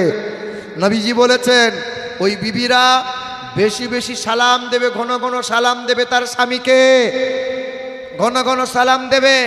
দরজা দিয়ে বার হবে আসসালামু আলাইকুম, আপনি তাড়াতাড়ি চলে আসবেন। এমন মিষ্টি কথা বলবে কলজে যেন সে ঠান্ডা হয়ে যাবে। সারাদিন মেহনত করে বাড়ি এসছে আর এমন একটা কথা ছুড়ে দিল মনে হচ্ছে ভাত আর খাবো না, এবার গাছের গোড়ায় গিয়ে বসে থাকি। বলো বলো হয় কি হয় না? আচ্ছা জীবনে তো আপনি বউকে সালাম দিলেন না, যে আমি বললাম যে বিবিকে সালাম দিয়ে না আপনারা। আপনি আজকে রাতের বেলায় বাড়ি গেলেন আর ভোরের বেলায় আপনার বউ রাতের বেলায় ঘুমিয়ে গেছে, আপনি দরজার সামনে আওয়াজ দিয়ে বলছেন সালমান মা আসসালামু আলাইকুম। তখন আপনার বউ বলছে খ্যাপা নাকি, মাথা তার ছিঁড়ে গেল। কি বলছে বলো? জীবনে সালাম দেননি তো, আজকেই প্রথম দিয়েছেন। আপনার বউ ভয়ে চমকে যাবে। কি বলছেন? সালাম দেবো ইনশাল্লাহ, সালাম দেবো ইনশাল্লাহ। বড় ছোটদেরকে সালাম দাও, বিবিরা স্বামীদেরকে সালাম দাও, স্বামীরা বিবিদেরকে সালাম দাও, চলমান ব্যক্তি বসবানকে সালাম দেবে। কে সালাম দেবে? আপনি বাইক নিয়ে যাচ্ছেন আর ওই রাস্তার ধারে বসে আছে, সালামটা কে দেবে বলেন তো? কে দেবে সালাম? যে বসে আছে সালাম দেবে না? কে দেবে? যে গাড়ি চালাচ্ছে সে দেবে না যে বসে আছে সে দেবে? হ্যাঁ, খেপা হলো না। যে গাড়ি চালাচ্ছে চলমান ব্যক্তি বসমানকে সালাম দেবে। বসমান যদি চলমানকে সালাম দেয়, এ বাবু, মনে কর গাড়ি চালাচ্ছি আমি, তুমি ঝরম করে একটা সালাম দিয়ে দিলে, চুমকে গিয়ে গাড়ি ঠুকে দেবো আমি। কথা বুঝতে পারলে? তাহলে চলমান ব্যক্তি বসমানকে সালাম দেবে, দাদুরা নাতি পুদাদেরকে সালাম দেবে, বাপরা ছেলে মেয়েদেরকে সালাম দেবে। যে বাড়িতে যে ঘরে সালামের আদান প্রদান বেশি হবে, আল্লাহ পাক ওই বাড়িতে ওই ঘরে রহমত আর মোহাব্বত আল্লাহ বাড়িয়ে দেবে। এ মুসলমান বাবাজিরা, ভাইরা আমার, সোনার টুকরো বন্ধুরা, পৃথিবীর জমিনে ওই নমরুদ বলে বেঈমান আল্লাহকে মার্ডার করতে চেয়েছিল। বলছিলাম না? ভুলে গিয়েছিলেন নাকি? ওই পাহাড়ের চূড়ায় দাঁড়ালো, আকাশের দিকে তীর ছুড়বে, আল্লাহকে মার্ডার করবে, আকাশের দিকে তীর ছুড়ে দিল। আহারে, উড়ন্ত পাখির গায়ে লেগেছিল, রক্ত মাখা তীরটা জমিনে ফিরে এলো। নমরুদ ক্যাঁচা মেরে মহা আনন্দে বলেছিল, আল্লাহকে মার্ডার করে দিলাম, এই তো তীরে রক্ত লেগে আছে। আল্লাহর ফেরেশতারা বলেছিল, ও দয়ার মালিক আল্লাহ, একবার যদি অর্ডার দেন ওই বেঈমানকে জব্দ করে আসে। আল্লাহ বলেছিল, ফেরেশতা তোদের যাওয়া লাগবে না, জিন জাতিকে আসা লাগবে না। বলেন তো বাবা, ওই বেঈমানকে টাইট দেওয়ার জন্য, জব্দ করার জন্য আল্লাহর বড় সৈনিক সিপাহী এসেছিল কে? কে এসেছিল? কে গো? মশা। পৃথিবীতে মশা নাজিল হয়ে গেল। মশা নমরুদ বাড়াবাড়ি না করবে, এই পৃথিবীতে ঝামেলা না আসবে। আচ্ছা, মশার পাওয়ার বেশি না মানুষের পাওয়ার বেশি? কার পাওয়ার? হ্যাঁ, মানুষ মশাকে বড় ভয় পায়, তাই তো বেটা মশার ভয়ে মশারি টাঙায়। কি গো? এ বাবাজিরা, মশাকে কম মনে করো না, আকারে ছোট হতে পারে, আল্লাহর বড় সৈনিক, তবে মানুষের পাওয়ারটা বেশি। আল্লাহ পাক মানুষকে যে পাওয়ার দিয়েছেন, সব প্রাণীকে বশ করতে পারে মানুষ, হাতে নিতে পারে মানুষ। এ মুসলমান, ওই বেঈমানকে টাইট দেওয়ার জন্য ওই দিন মশা বলেছিল, আল্লাহ একবার পৃথিবীতে পাঠিয়ে দাও, বেঈমানকে জব্দ করে আসে। পৃথিবীতে মশা হাজির হয়ে গেল, নমরুদের কানের কাছে দাঁড়িয়ে গেল, নমরুদের মাথায় ঢুকে গেল, মগজে কামড় দিতে শুরু করলো, যন্ত্রণা শুরু হয়। ওই বেঈমান নমরুদ কি করলো? মাথায় বাড়ি মারে, আবার মশা থেমে যায়, আবার কামড় দেয়, যন্ত্রণা আরো তীব্র হয়ে যায়। যত দিন যায় যন্ত্রণা বেড়ে বেড়ে যায়। একজনকে দাঁড় করাই, খরমে করে বাড়ি মার, মাথায় বাড়ি মারে, একজনের দ্বারাই হয় না, দুইজনে বাড়ি মারে। যত জোরে বাড়ি মারতে পারবি তত বেশি বেতন দেয়া হবে। জুতাই করে মারি বারে। দুইজনে আলোচনা করলো, কতদিন আর মারবি বারে? এক কাজ কর, ও শালাকে এমন করে মার যেন পৃথিবী থেকে বিদায় নেয়। ওই বেঈমান আল্লাহর দুশ্মনকে এমন করে জুতাই করে মারলো বারে, মাথা ফেটে গেল, নমরুদের নাক দিয়ে মশা বেরিয়ে গেল। ওই দিন মশা বলেছিল, ও দয়ার মালিক আল্লাহ, গোটা বিশ্বকে শোষণ করেছে, গোটা বিশ্বের বাদশাহ ওই নমরুদ বাড়াবাড়ি করেছে, তাই আমি মশা এমন করে টাইট দিয়ে এসেছে, আর কখনো কোনো দিন বাড়াবাড়ি নমরুদ করবে না। আগো, আল্লাহ যদি চান তো এইরকম বেঈমানগুলোকে ধূলিসাৎ করতে আল্লাহর সময় লাগবে না বন্ধু, না। শুধু আন্দোলন করলেই ওয়াকফের সম্পত্তি ফিরে পাবে না, আন্দোলন করলে পরে বাবরি মসজিদকে রক্ষা পাবে না, আন্দোলন করলে পরে হে মুসলমান তোমার মসজিদ ভাঙা বন্ধ হবে না। একটা কাজ করো, যেমন তোমাদের তো ঈদ হয়ে গেল, এই তো বকরা ঈদ হয়ে গেল। ঈদ মানে খুশির দিন, ঈদ মানে খাবারের দিন, ঈদ মানে আনন্দের দিন। ঈদ হয়ে গেল, কত মানুষের ঘরে সব মাংস রয়ে গেল, আনন্দে মাংস খায়। এখনো হাতে গোনা কয়েকটা দেশ রয়েছে রে বাবা, এখনো ওই দেশে ঈদের চাঁদ ওঠে নাই, এখনো ওই দেশে ঈদের চাঁদ ওঠে নাই। উঠেছে উঠেছে উঠেছে গো। গাজার মুসলমান, ফিলিস্তিনের মুসলমান, ওরা যে ঈদের চাঁদ দেখতে পায় নাই। তোমার তো নতুন পোশাক, নতুন খাবার, দামি দামি পোশাক, দামি দামি খাবার। তাদের নতুন পোশাক তো দূরের কথা, তাদের মুখে দুমুঠো অন্ন দেওয়ার মতো কেউ নাই। কচি কচি মাসুম মাসুম ছোট ছোট বাচ্চাগুলো কান্না করে, যাদের বাবা নাই, মা নাই, দাদু নাই, ভাই নাই। ছোট বাচ্চা কান্না করে আর বলে, আইনাল আরব, হি আরববাসী, তোমরা কি দেখতে পাও না? আকাশের চাঁদ দেখতে পাও দূরবীন দিয়ে, অথচ 1200 কিলোমিটার দূর ফিলিস্তিনের মুসলমানদের দেখতে পাও না। তোমরা যখন খাসির রান চিবাও, তোমরা যখন মাংস আনন্দে খাও, আমরা তখন ঘাস পাতা ছিঁড়ে ছিঁড়ে খাই। তোমাদের মনে কি মায়া হয় না? আমরা তো তোমাদেরই ভাই, আমরা তো তোমাদেরই বোন। এত কথা বলছো কেন? এ মুসলমান, ফিলিস্তিনের ছোট ছোট মাসুম মাসুম বাচ্চাগুলো, একজন সাংবাদিক জিজ্ঞাসা করছিল ছোট বাচ্চাকে, বাবু নামাজ পড়ো? বলে, আমরা সারাদিনে 6 বার নামাজ পড়ি। কয়বার? কয়বার? বলে, সবাই তো 5 বার পড়ে, তোমরা 6 বার কেমনে পড়ো? বলে, আমরা প্রতিদিন জানাজার নামাজ পড়ি, আমাদের প্রতিদিন জানাজার নামাজ পড়া লাগে, সারাদিনে 6 বার আমাদের নামাজ পড়তে হয়। কোনো কোনো বাচ্চা কাঁদে আর বলে, আল্লাহ, আর ঘাস পাতা ছিঁড়ে খেতে আর ভালো লাগে না। শুনেছি নাকি জান্নাতের অনেক দামি দামি খাবার। আল্লাহ, আমাদের তাড়াতাড়ি উঠিয়ে নাও না আল্লাহ। আমরা মায়ের কোলের ভালোবাসা পাই নাই, আমরা বাপের কাঁধে চুরে একটু রাস্তা আজারে বাজারে ঘোরার সুযোগ পাই নাই, আমরা ভাই বলে বোন বলে কাউকে ডাকতে পারি নাই, আমরা নিঃস্ব হয়ে গেছি, আমাদেরকে উঠিয়ে নাও না আল্লাহ। কোনো মা বাচ্চাকে কোলে নিয়ে আছে, কিন্তু বাচ্চার মাথায় মগজ নাই। কোনো মা বাচ্চাকে নিয়ে কান্না করে, হাত নাই, বাচ্চা চেহারা ছিন্ন বিচ্ছিন্ন হয়ে গেছে।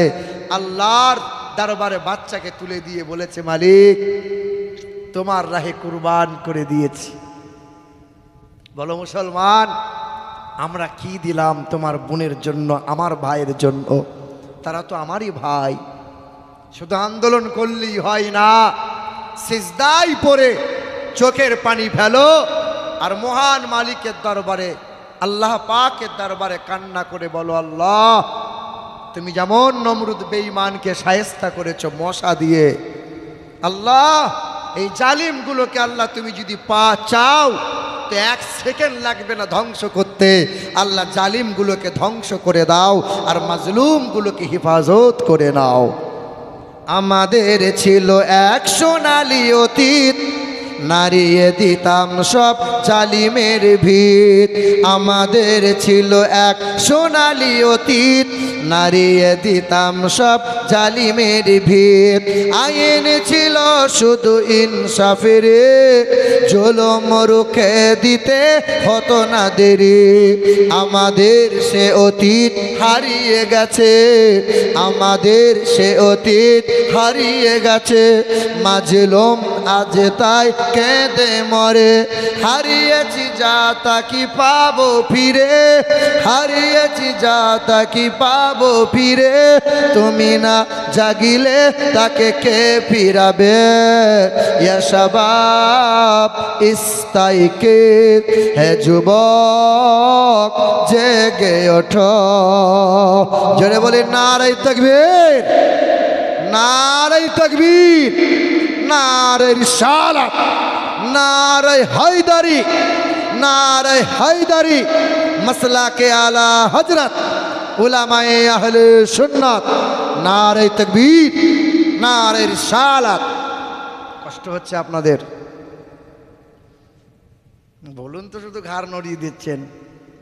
নারায়ে তাকবীর যখন বলছি তখন মনে হচ্ছে ঝিমিয়ে গেছেন, আর চলছে না। হ্যাঁ, কটা পর্যন্ত চলবে আপনাদের প্রোগ্রামটা বাবু? এই যুবকরা, কটা পর্যন্ত? 3:30? 3:30। মুসলমান বাবাজিরা, ভাইরা আমার, ও সোনামণি মা বোনেরা, একটু মনোযোগ সহকারে শোনেন, একটু মনোযোগ সহকারে শোনেন। আল্লাহ পাক রব্বুল আলামিন জানিয়ে দেয়, তোমরা লাঞ্ছিত হবে না, তোমরা অপমানিত হবে না, সংসারে সুখ পাবে, ছেলে মেয়েরা ভালোবাসা পাবে, স্বামীটা বিবির কাছে ইজ্জত পাবে, ইজ্জত বিবিটা স্বামীর কাছে ভালোবাসা পাবে। একটা কাজ করো, এক হলো মুহাম্মাদুর রাসূলুল্লাহ, আর দ্বিতীয় হলো কালামুল্লাহ। ওয়াতাসিমু বিহাবলিল্লাহ জামিআন ওয়ালা তাফাররাকু। পারা নম্বর 4, পৃষ্ঠা নম্বর 2, আয়াত নম্বর 103, লাইন নম্বর 4। সন্দেহ হলে ইমাম সাহেবকে জিজ্ঞাসা করে নাও। আল্লাহ পাক জগতের মানুষকে বলে, হে দুনিয়ার মানুষেরা, কালো হও কিংবা ফর্সা, ছোট হও কিংবা বড়, আরবি হও কিংবা বিহারে, বাঙালি হও কিংবা গুজরাটে, যে কোনো দলমতের হও না কেন, আমার নবীকে ভুলবে না, আর কোরআনের মতো কিতাব যেন কখনো ছাড়বে না। কোরআন কোরআন, ছেলে মেয়েদেরকে কোরআন পড়াও, ছেলে মেয়েদেরকে কোরআনের তালিম দাও। এ মা বোনেরা, তোমরাও কোরআন পড়ো। আহারে, মাটিটা ভালো হলে গাছ ভালো হয়, গাছ যদি ভালো হয় ফল ফলনটা ভালো হয়, কারখানা ভালো হলে প্রোডাক্টটা ভালো হয়। খাস করে আমার বোনেরা যদি ভালো হয়ে যায়, সন্তান নেককার সন্তান হবে। আর মা যদি রাত দিন মোবাইলে খোঁচা মারে, সিরিয়াল আর বেহায়াপনায় চলে, ওর সন্তানটা বেশরম হবে। এ মা, এ আমার বোনেরা, তোমাদের মতো মা, আমার মা একজন মা, খাজা বাবার মা একজন মা, বড় পীরের মা একজন মা। তোমাদের মতো কত মহিলা সন্তান আছে, 5 বেলা নামাজ পড়ে, তাহাজ্জুদে নামাজ পড়ে, স্বামীর সেবা করে, ছেলে মেয়েকে কোরআনের তালিম দেয়। হে মা, বলো তুমি কেন পারবে না? তোমাদের কি মনে মনে হয় না আমার 2টা 3টা ছেলে মেয়ে, ছেলে মেয়েগুলোকে মানুষের মতো মানুষ করব, ছেলে মেয়েগুলোকে আদবওয়ালা বানাবো? না না, আমার মতো হাফেজ সাহেব বানাতে হবে না, আমার মতো হুজুর বানানো লাগবে না, আমার মতো সব সময় পাগড়ি পরা চলা লাগবে না। এ আমার বোনেরা, সন্তানগুলোকে ডাক্তার বানাও, মাস্টার বানাও, উকিল বানাও, লেখাপড়া শেখাও। তবে হ্যাঁ, তোমার সন্তান যেন কোরআন পড়নেওয়ালা সন্তান হয়, কোরআন পড়নেওয়ালা মাস্টার হয়, কোরআন পড়নেওয়ালা ডাক্তার হয়, কোরআন পড়নেওয়ালা প্রফেসর হয়, নবীর যেন প্রেমিক হয়। সন্তান যখন নবীর আশিক হবে, কোরআন পড়নেওয়ালা সন্তান হবে, বাপ মায়ের মুখ উজ্জ্বল হবে। বাপ মা মরে যাওয়ার পর কবরে শুয়ে শুয়ে জান্নাতি হাওয়া পাবে। জোরে হবে না সুবহানাল্লাহ? হে আমার বোনেরা, এ আমার মায়েরা, নিজে কোরআন পড়ো। এই কোরআন পড়ে পীরা নবীর দস্তগীর মহিউদ্দিন আব্দুল কাদের জিলানী রাদিয়াল্লাহু তাআলা আনহু এই কোরআন পড়ে আল্লাহর ওলি হয়েছে। এই কোরআন পড়লো, সাধনা করলো, খাজা বাবা মঈনুদ্দিন হাসান সঞ্জারে আল্লাহর ওলি হয়ে গেল। এই কোরআন পড়লো, সাধনা করলো, বাবা নিজামউদ্দিন আউলিয়া আল্লাহর ওলি হয়ে গেল। এই কোরআন পড়লো, সাধনা করলো, বাবা কুতুবউদ্দিন বাখতিয়ার আল্লাহর ওলি হয়ে গেল। এই কোরআন পড়লো, সাধনা করলো, বাবা শেখ শাহ আহমদ শিরগান্ধী আল্লাহর ওলি হয়ে গেল। খাজা বাবাউদ্দিন নকশবন্দি আল্লাহর ওলি হয়ে গেল। এ মুসলমান, ইমামে আজম আবু হানিফা রহমাতুল্লাহ আলাইহি আল্লাহর ওলি হয়ে গেল। ইমামে শাফেঈ বড় ইমাম হয়ে গেল। ইমামে মালিক, ইমাম আহমদ বিন হাম্বল সবাই কোরআন পড়লো, আল্লাহর ওলি হয়ে গেল। এ আমার মায়েরা, আমার ভাইরা, আগে নিজেরা কোরআন পড়ো, ছেলে মেয়েদের কোরআনের তালিম দাও, কোরআন পড়নেওয়ালা সন্তান বানাও।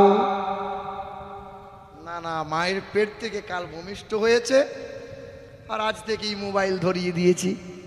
হাসপাতালে বেডে আজকেই হয়েছে ছেলে, ছেলে কান্না বন্ধ হয় না, কান্না বন্ধ হয় না। তো একজনা পাশের বেড থেকে বলছে, এক কাজ কর, মোবাইলে হিন্দি গান লাগাতো, লাগা। ও যখন মোবাইলে হিন্দি গান লাগিয়েছে, হাসপাতালের বেডে বাচ্চা তখন ত্রিক ত্রিক করে লাফাচ্ছে, বাচ্চার কান্না বন্ধ হয়ে গেছে। আচ্ছা বলো তো, যে দুধের বাচ্চা মোবাইলের নেশা, মোবাইলের গান, আরে সব উল্টো পাল্টা জিনিস যে তুমি শোনাইলে, দেখাইলে, এই ছেলেটা বড় যখন হবে বোধহয় খাজা বাবা হবে, বোধহয়, বলো না? এই ছেলেটা বড় হওয়ার পরে বাবা নিজামুদ্দিন আউলিয়া হবে, বলো বলো বলো। হ্যাঁ, এই ছেলেটা বড় হওয়ার পরে শ্বশুরকে বলবে আব্বা জান, শাশুড়িকে বলবে আম্মা জান, নিজের বাপকে বাপ বলবে না, নিজের মাকে খেতে দেবে না, নিজের বোনকে একবার তাকিয়ে দেখবে না, শালিকে বলবে তুই আমার গলার মালা, তুই যা চাইবি অসুবিধা হবে না। আর বোনের ছেলে যখন বলবে মামা, বলে শালা জান জ্বালাবি না, বলো বলো। হ্যাঁ, শালির ছেলে বলছে খালু, বলে অসুবিধা নাই আছি। আর নিজের বোনের ছেলে যখন বলছে মামা, আলে জান জ্বালাবি না। হ্যাঁ গো, কুকুর বিড়াল গরু ছাগল ছোটবেলায় মায়ের পিছনে পিছনে ঘোরে, মায়ের স্তনে দুধ পান করে। কুকুর বিড়াল গরু ছাগল বড় হয়ে গেলে বাপ মাকে খেতে পড়তে দেয়, কথা বলে না, বাপ মাকে খেতে পড়তে দেয়। কুকুর বিড়াল বড় হয়ে যাওয়ার পরে এই ভাই বোনের সাথে আর সম্পর্ক রাখে? তোমার গ্রামে কত মানুষরূপী জানোয়ার আছে, নামাজ পড়লে অনেক। আমার আগের বক্তা বলছিলেন না, নামাজ ছাড়া গতি নাই। নামাজ আপনি পড়লেন অনেক, আর বাপ মাকে খেতে দিলেন না। এই যে উত্তর 24 পরগনা জলসা করে নামছিলাম, তো একটা যুবক ছেলে 25-26 বছর বয়স সামনে এসে 500 টাকার নোট দিয়ে আমার হাতে চুমু খাচ্ছে, এরকম করছে। আমার সাংঘাতিক চুমু খাওয়া, খা খা দুটো খা, এরকম করে চুমু করে। তাই বললাম কি ব্যাপার? বলে আপনার ওয়াজ শুনে আমার কলজে ঠান্ডা হয়ে গেল, খুশি করে 500 টাকা দিলাম আপনাকে, আমার বউয়ের জন্য একটু দোয়া করে দেবেন। হ্যাঁ, আরে বউ কি মরে গেছে নাকি? বললো না, বেঁচে আছে এখন, বউ মরবে কেন, এখন টাটকা হয়ে আছে। তাই বললাম সবাই বাপ মায়ের জন্য দেয় আর দোয়া চাই, তা বাপ মায়ের জন্য দিবি নে? বলে আজকে 4.5 বছর হলো মায়ের সাথে কথা বলি না। কি বলো বলো? মায়ের সাথে কথা নাই, সম্পর্ক নাই, ও 500 টাকা দিয়ে বিবির জন্য দোয়া চাইছে। আপনাদের কি মনে হয় এ পার পেয়ে যাবে? বলো বলো। না না, আমি তো বড় হুজুর, আমি তো দোয়া করে দেবো, ফুরুত করে পার হয়ে যাবে। শুনে রাখো দাও বান্দা, আমার বোনেরা, স্বামীদেরকে এই রকম আদেশ দিও না যে বাপ মায়ের সাথে সম্পর্ক বিচ্ছিন্ন করে দাও। না, বাপ মায়ের সাথে সম্পর্ক ছিন্ন করে, বাপ মায়ের সাথে খাওয়া পড়াতে আলাদা হয়ে গিয়ে, বাপ মাকে না দিয়ে, বাপ মাকে না খাইয়ে নিজে খাবো, আর প্রতিবেশীকে খাওয়াবো, শ্বশুর শাশুড়িকে খাওয়াবো, বাপ মাকে দেখে না, বাপ মাকে কষ্ট দিল, বাপ মার সাথে কথা বলে না। এই রকম মানুষ যদি পীর সাহেব হয়, এই রকম মানুষ যদি তাহাজ্জুদ পড়ে, এই রকম মানুষ যদি কোরআন পড়ে, নামাজ পড়ে, কুরবানি দেয় আর হজ করে, এই রকম মানুষের জন্য জান্নাত নাই। মা বাবার সঙ্গে দুর্ব্যবহার কারণেওয়ালা ব্যক্তির জন্য জান্নাত নাই। দ্বিতীয়, যারা হক মেরে খায় তাদের জন্য জান্নাত নাই। ভাইয়ের হক মেরে খাচ্ছ যারা, বোনের হক মেরে খাচ্ছ যারা, বড় ভাইকে লিখে দিয়েছে বাপ, ছোট ভাইকে লিখে দেয়নি যারা, এই যে হক মারা ব্যক্তির জন্য জান্নাত নাই। দুটো গুনাহ মাথায় নিয়ে যাবেন না, মা বাপকে কষ্ট দিয়েন না, আর হক মারিয়েন না। আল্লাহর সাথে জড়িত যে সমস্ত গুনাহ, নামাজ পড়েন নাই, আল্লাহ চাইলে মাফ করবে, কিন্তু মানুষের সাথে জড়িত পাপে লিপ্ত হলে আল্লাহ মাফ করে না। যতক্ষণ না ওই মানুষটা মাফ না করবে, আল্লাহ মাফ করে না।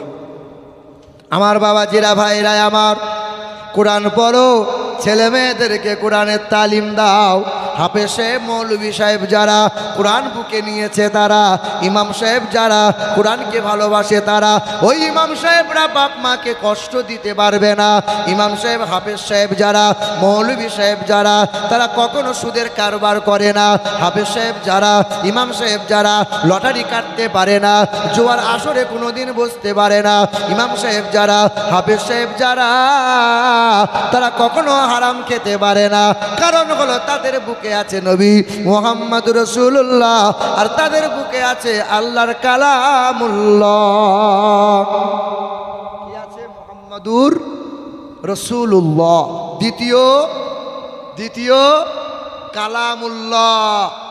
আল্লাহ বলেন দুই সম্পদের ঘোষণা দিয়েছে। এক, আমার নবীকে ত্যাগ করবি না, কোরআনকে ভুলে যাবি না। আচ্ছা বলেন তো ভাইরা আমার বোনেরা, এই কোরআন এর ওজন মোটামুটি কতটা হবে গো? কতটা হবে? এই যে কোরআন শরীফের ওজন কতটা হবে? 2-4 কিলো হবে না? মোটামুটি ক কিলো হবে গো? 2.5 কিলো হবে ওটা নাকি? 2.5-3 কিলো হবে? আল্লাহ পাক রব্বুল আলামিন বলে না, লাউ আনজালনা হাযাল কুরআন আলা জাবালিল লারাইতাহু খাশিআম মুতাসাদ্দিআম মিন খাশিয়াতিল্লাহ। পাহাড় বলেছিল কোরআনের ওজন রাখতে পারবো না, এত ওজন আমি পাহাড় কোরআন রাখতে পারবো না। আল্লাহ পাক বললেন, ইন্না আরাদনাল আমানাতা আলাস সামাওয়াতি ওয়াল আরদ ওয়াল জিবাল ফাবাইনা আইয়াহমিলনাহা ওয়া আশফাকনা মিনহা ওয়া হামালাহাল ইনসান। কোরআনেতে পারা নম্বর 22, সূরার নাম সূরা আহজাব, আয়াত নম্বর 72, লাইন নম্বর 12, পৃষ্ঠা নম্বর 6। সন্দেহ হলে ইমাম সাহেবকে কাল জিজ্ঞাসা করে নিতে হয়। আল্লাহ জানিয়ে দেয়, আল্লাহ পাক বলে আমার আমানত হলো আল কোরআন। এই কোরআন পাহাড় কি দিতে চেয়েছিলাম, পাহাড় বলেছিল ভারসাম্য বজায় রাখতে পারবো না, আসমান বলেছিল রাখতে পারবো না, জমিন বলেছিল রাখতে পারবো না। আল্লাহর প্রিয়ারা নবী বলেছিল, আল্লাহ তোমার আমানত যদি আমাকে দাও আমি কোনো দিন ফেলবো না। কোরআনে ওজন কতটা? এই যে 10 বছরের ছেলেটা আব্বাকে বলছে, আব্বা এই যা মেঘ করেছে ধানগুলো সব ভিজে যাবে, আব্বা ওই 50 কিলো ধানের বস্তাটা আমার মাথায় দাও তো। কয় বছরের ছেলে বলছে? কয় বছরের ছেলে? আচ্ছা 10 বছরের ছেলের মাথায় যদি 50 কিলো বস্তা চাপিয়ে দেওয়া হয়, ও ছেলে বাড়ি পর্যন্ত আসবে? আর কথা বলে না, আর আসবে? তো বাপ বলছে, খোকা তুই পারবি না, এর ওজন তুই নিতে পারবি না। না পারবো না মানে দাও না আব্বা। তো বাপ কি করেছে? 50 কিলোর বস্তা ছেলের মাথায় চাপিয়ে দিয়েছে। আর ছেলের মাথায় চাপিয়ে দেওয়ার পর বাপ বস্তার নিচে 2 হাত রেখে দিয়েছে। দিয়ে ছেলে তখন বাড়িতে যেমন রেখেছে, তা ছেলে বলছে, আব্বা তুমি বললে আমি পারবো না, তা যদি না পারি তো বস্তা কি করে নিয়ে আসলাম? তা বাপ বলছে, খোকা বস্তার নিচেই যদি আমার হাত দুটো না থাকতো কবে তোর জানাজা পড়তে হতো। আমার হাত ছিল বলে তুই বাড়ি পর্যন্ত বস্তা নিয়ে আসতে পারলি রে খোকা। আল্লাহ বলে, বান্দা এই কোরআনের ওজনটা 2 কিলো 2.5 কিলো নয় রে বান্দা, এর এত ওজন। পাহাড় বলেছিল রাখতে পারবো না, আসমান বলেছিল ভারসাম্য বজায় রাখতে পারবো না। বান্দা তুমি কোরআন বুকে নিয়েছো, বান্দা তুমি চুমা দিয়েছো, বান্দা তুমি কোরআন উঠিয়েছো, এর ওজন তুমি তুলতে পারতে না।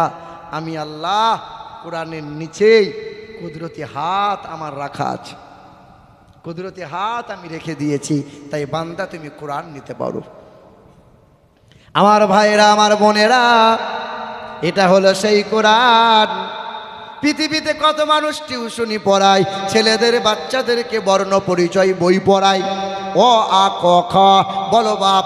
10 বছর ধরে বর্ণ পরিচয় যে মানুষটা পড়াচ্ছে, ওই মানুষটাকে জিজ্ঞাসা করো বর্ণ পরিচয়ের কি হাফেজ হয়েছ? পাওয়া যাবে? কিন্তু লাখ লাখ মায়ের সন্তান হাফেজে কোরআন এই বিশ্বের মাটিতে ঠাড়ো হয়ে জিন্দা আছে। কোরআন কেউ মুছে দিতে পারবে? যদি আগুন লেগে ধ্বংস হয় পৃথিবীর সব বইয়ের দোকান, বিশ্ব থেকে হারাবে না পবিত্র কোরআন। বলো কেমন করে করবে ধ্বংস তোমার আগুনের তেজ? আর বিশ্বে ভরা লক্ষ লক্ষ আছে কোরআনের হাফেজ। ভাইরা আমার, এই কোরআন পড়ো, কোরআনে চুমা দাও, ছেলে মেয়েদের কোরআন বুকে তুলে দাও। কোরআনে হাত বোলালে স্বভাব পাওয়া যায়, কোরআন দেখলে স্বভাব পাওয়া যায়, কোরআনে চুমা দিলে স্বভাব পাওয়া যায়। এ আমার বোনেরা, ঘরে কোরআন পড়ো, পেটে বাচ্চা আছে কোরআন পড়ো, কোলে বাচ্চা নিয়ে কোরআন পড়ো, ছেলে মেয়েকে দুধ পান করাচ্ছ, মায়েরা কোরআন শোনাও, সূরা শোনাও, কালেমা শোনাও, গান বাজনা সিরিয়াল শোনাইও না, ভাষা খারাপ বাচ্চার কানের কাছে আর শোনাইও না। আমার বোনেরা, আমার মায়েরা, পৃথিবীর জমিনে যারা কোরআন নিয়েছিল, যারা কোরআন পড়েছিল, ওই বাংলাদেশের জমিনে হিন্দু ঘরের ছেলে, বাবাটার নাম ছিল শশীকান্ত ভট্টাচার্য, ছেলেটার নাম ছিল সুশান্ত ভট্টাচার্য। বামুনের ছেলেটা ঢাকা বিশ্ববিদ্যালয় থেকে AA কমপ্লিট করেছিল, শিক্ষিত ছেলে, চাকরির তালাশ করেছিল, চাকরি যখন পাই না, ওই বামুনের ছেলেটা কি করেছিল? বাবার সামনে বসে গেল, যজ্ঞ করে নিল, গলায় বইতে ঝুলিয়ে নিল। ছেলেটা বামুন হয়েছিল, মণ্ডপে মণ্ডপে পূজা করছিল। কিন্তু শিক্ষিত ছেলে সন্ধ্যাবেলায় তার ধর্মগ্রন্থ বেদ রামায়ণ পড়ে, পড়তে পড়তে বেদের পাতায় লেখা আছে, আম সন্তা শরতে শতপতি মারমেঘে সুন্দরাম মঙ্গলাম নারা সংসা। পৃথিবীর জমিনে একটা গুরু আসবেন, আসবেন তিনি সোমবারের দিনে। দ্বাদশং সকল পক্ষস মাধবে মাসি মাধবম মাস মাধবে মাসি মাধবম চাদং দট্টা সাতু পুতরাং পিতরৌরষ্ট মনুষ্য সম্ভালে বিষ্ণু যশাস গিরিগে পাদুরু বাবম মহা। পৃথিবীতে একজন গুরু আসবেন, তিনি একটা ধর্মের গুরু হবেন না, তিনি হবেন জগৎ গুরু। আসবেন তিনি সোমবারের দিনে, আসবেন তিনি 12 তারিখে, আসবেন তিনি সাম্বালা শহরে, আসবেন তিনি রবিউল আউয়াল মাসে। তার বাবার নাম হবে বিষ্ণু যশা, তার মায়ের নাম হবে সুমতে। আসবেন তিনি সোমবারের দিনে, নাম হবে মুহাম্মাদুর রাসূলুল্লাহ। কিবারে আল্লাহর নবীর আব্বা হযরতে আব্দুল্লাহর সঙ্গে যখন মা আমিনার বিয়ে হলো, সোমবারের দিনে বিয়ে হয়েছিল। মা আমিনাকে বলেছিল, এ আমার বিবি আমিনা, বসে বসে সংসার চলবে না, তোমার পেটে বাচ্চা এসেছে, পেট তোমার একটু উঁচু হয়েছে, আমিনা আমাকে বিদায় দাও, আমাকে ব্যবসা করতে যাওয়া লাগবে। মেহনত করো, মেহনত করো, বসে বসে জুয়া খেলে এই রকম করে হারাম রোজগার করো না, মেহনত করো। হযরতে আব্দুল্লাহ ব্যবসা করতে চলে গেল, ব্যবসা করতে গেছে, মাসখানেক ব্যবসা করে বাড়ি ফিরবে। চিঠি লিখেছে, আমিনা ফিরছি রে আমিনা, এতদিন সময় লাগবে। মা আমিনা আনন্দে আধখানা ঘর সাজিয়েছে, লেপে চুপে ঘর ঝরঝরে রেখে দিয়েছে। আজকে সুন্দর নতুন পোশাকটা পরেছে, দামি খাবারটা বানিয়েছে, লুটা নিয়ে পানি নিয়ে দরজার কাছে দাঁড়িয়ে আছে। সবাই একে একে বাড়ি আসে, আমার আব্দুল্লাহ কেন আসে না? আমার আব্দুল্লাহ আর কত দেরি হবে আসতে? ভাই সকলরা মাথা নত করে বলে, এ আমিনা, আব্দুল্লাহ আর ফিরে আসবে না, পথ হারিয়ে ফেলেছে আমিনা, আর আব্দুল্লাহ বাড়ি ফিরে আসবে না।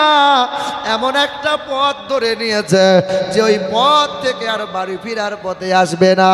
আমিনা বলে, বুঝতে পারি না, কি বুঝাতে চাও? ভাই সকলরা খোলাসা করে না। আমিনা নিঃস্ব হয়ে যাবে, সবাই চোখে ইশারা করে, কেউ বলিস না, যেমন ইশারা করে। আর কতদিন আর দাদা বিয়ে রাখবে, গোপন কি রাখা যায়? এমন সময় বলেছে আমি না, আল্লাহর ডাকে সাড়া দিয়েছে আব্দুল্লাহ। পথের মাঝে অসুস্থ হয়েছিল, ইন্তেকাল হয়ে গেছে। আব্দুল্লাহর ইন্তেকাল হলো। যেই দিন আব্দুল্লাহর ইন্তেকাল হয়ে গেল, সোমবারের দিন ছিল। আহারে মা আমিনার মাথায় বাজ পড়ে গেল। পেটে 6 মাসের বাচ্চা, পেট উঁচু হয়েছিল। মা আমিনা বেদবা হয়ে গেল। মা আমিনা পেটে বাচ্চা নিয়ে চলে। যিনি পেটে আছেন তিনি হলেন দোজাহানের বাদশাহ। নবী যেই দিনে ভূমিষ্ঠ হলো, দিনটা ছিল সোমবারের দিন। নবী যেই দিনে মক্কা থেকে মদিনায় চলে গেল, সোমবারের দিনে নবী মক্কা বিজয় করে নিয়েছিল। সোমবারের দিনে নবীর কোলে মাথা রেখে মা খাদিজা যেই দিন জনমের মতো ঘুমিয়ে গেল। নবীর বিবি মা খাদিজা কার কোলে ঘুমাচ্ছেন? স্বামীর কোলে। কার কোলে? হ্যাঁ গো, আমার তোমার বিবি যদি মারা যায়, পরপুরুষরা এসেটি আবার মুখ দেখে না? মৃত্যু মহিলার মুখটা দেখে না? মুখ দেখা যাবে, মুখ দেখা যাবে।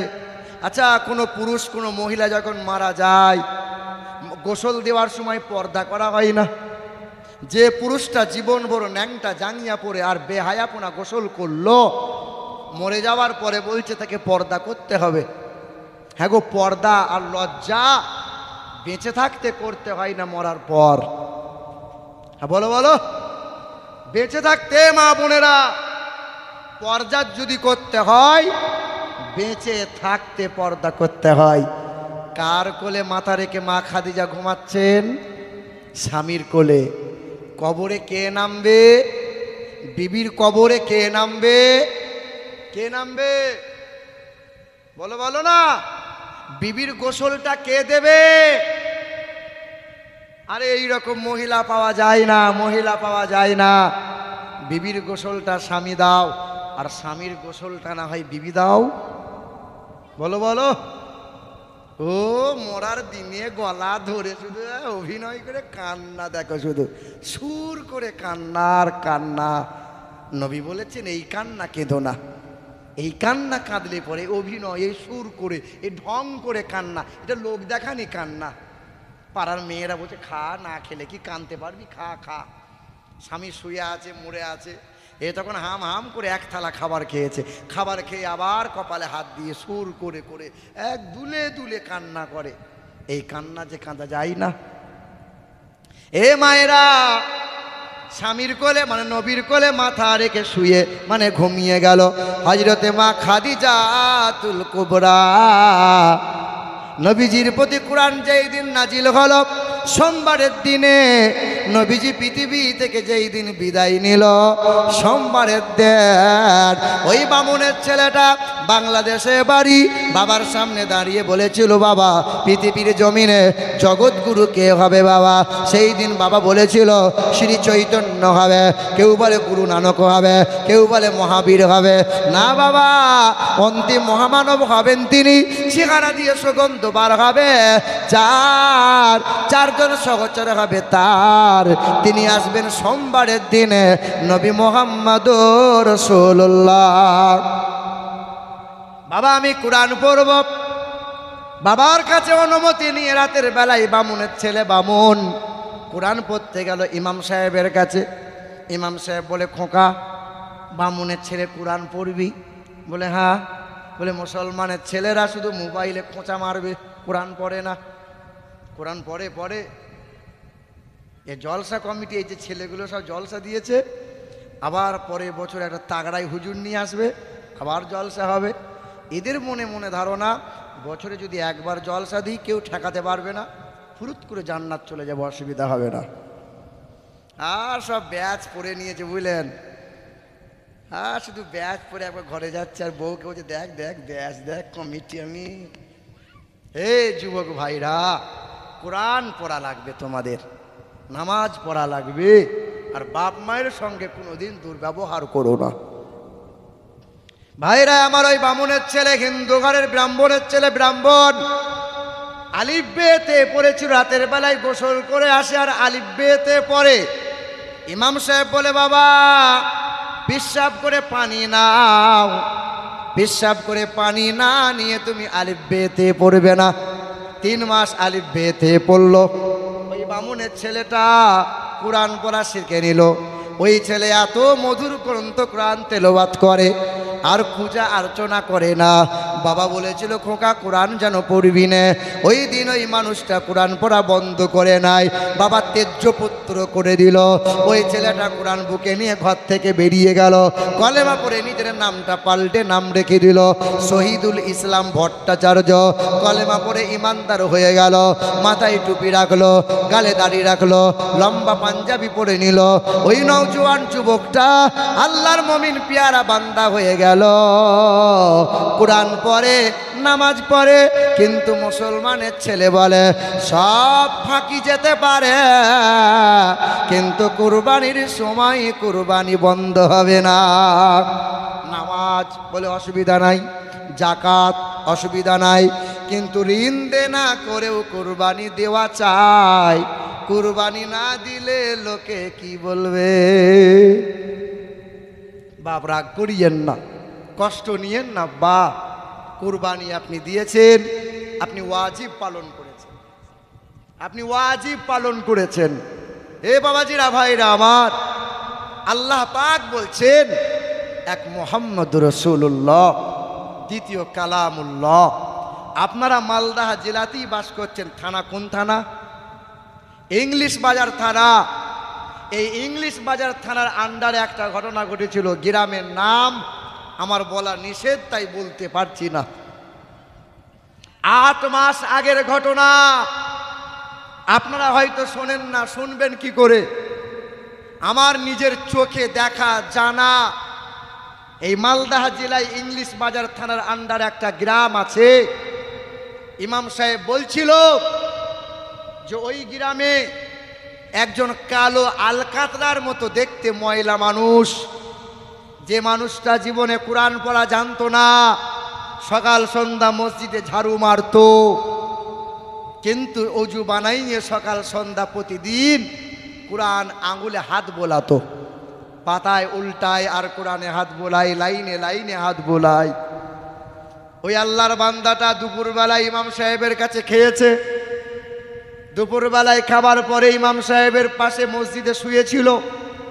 আল্লাহর বান্দা শুয়ে আছে। ইমাম সাহেব উঠাতে গিয়ে বলে, চাচা ওঠেন, আসরের টাইম হয়েছে, আজান দেন। মুরব্বী আর ওঠে না, ইন্তেকাল হয়ে গেছে। ইমাম সাহেব ঘোষণা দিল, এলাকার মানুষ ভেঙে পড়ল, জানাজা হলো, কবর হয়ে গেল।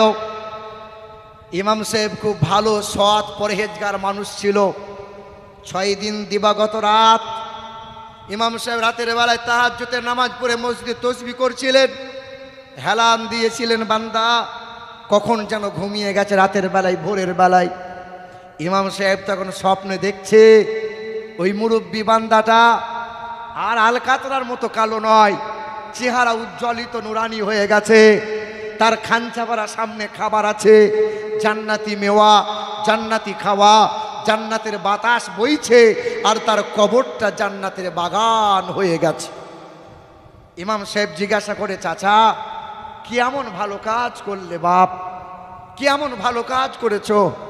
ইমাম সাহেবকে বলে যে, বাবা মূর্খ মানুষ ছিলাম, চোখ থাকতে অন্ধ ছিলাম, জীবনে কোরআন পড়তে পারলাম না।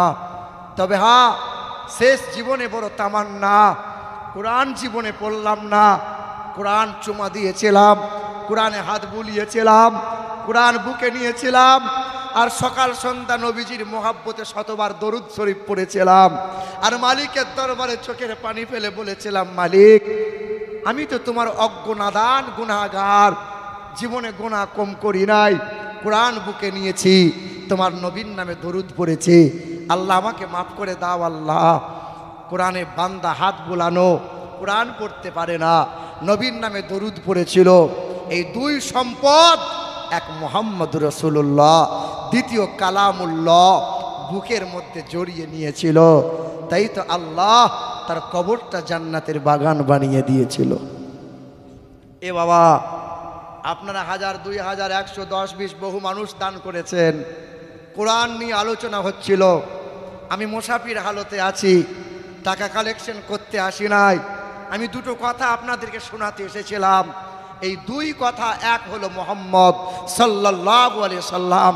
জীবনে যদি নাজাত পেতে চাও, নবীর আদর্শ গলায় ঝোলাও, নবীর নামে বেশি বেশি দরুদ পড়ো, নবীর শানে বেশি বেশি দরুদ পড়ো। যেই বাড়িতে দরুদ বেশি বেশি হবে ওই বাড়িতে জেন খবিশ আশ্রয় নিতে পারবে না। যে বাড়িতে নবীর নামে দরুদ শরীফ বেশি বেশি হবে ওই বাড়িতে আল্লাহ রহমত বর্ষণ করবে। যেই বাড়িতে বউ স্বামীকে দেখতে পারে না, স্বামী বউকে ভালোবাসে না, সে যেন বেশি বেশি স্বামীকে সালাম দেয় আর ঘন ঘন নবীর নামে দরুদ পড়ে যায়। দরুদ পড়ো আর কোরআন পড়ো।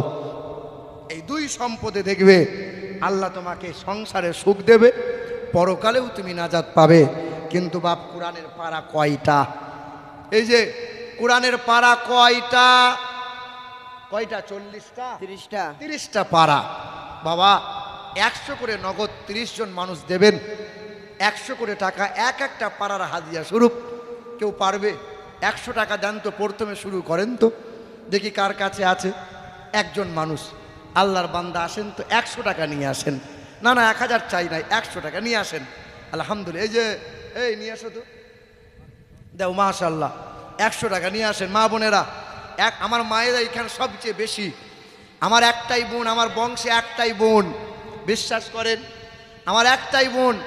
আমার বাপরা 4-5 ভাই, 100 টাকা। হ্যাঁ, 4-5 ভাই, তো একটাই বোন। ওর বিয়ে যখন হয়, 8.5 ভরি সোনা, 8.5 ভরি সোনা তার বিয়েতে পড়েছিল। হ্যাঁ, এখন জিজ্ঞাসা করি, বোন আর কতটা আছে? বলে 2 থেকে 2.5 ভরি হবে সোনা। কোথায় গেল? বলে মসজিদ মাদ্রাসা কবর ডাঙ্গার যখন ওয়াজ মাহফিল হয়, হুজুররা যখন চায় নাকের ফুল, কানের দুলটা খুলে খুলে দেই। এখানে যদি আমার ওই বোনটা আজকে থাকতো, ছুটে এসে একবার আমাকে এসে ভাই বলতো, ভাই আমি আছি তোমার বোন, ছুটে এসে নাকের ফুল আর কানের দুল। আমাদের একটা মসজিদ ভাঙলো, বাবরি মসজিদ, 92 সালের ডিসেম্বরের 6 তারিখে। ওই বাবরি মসজিদ যখন শহীদ করে দিল,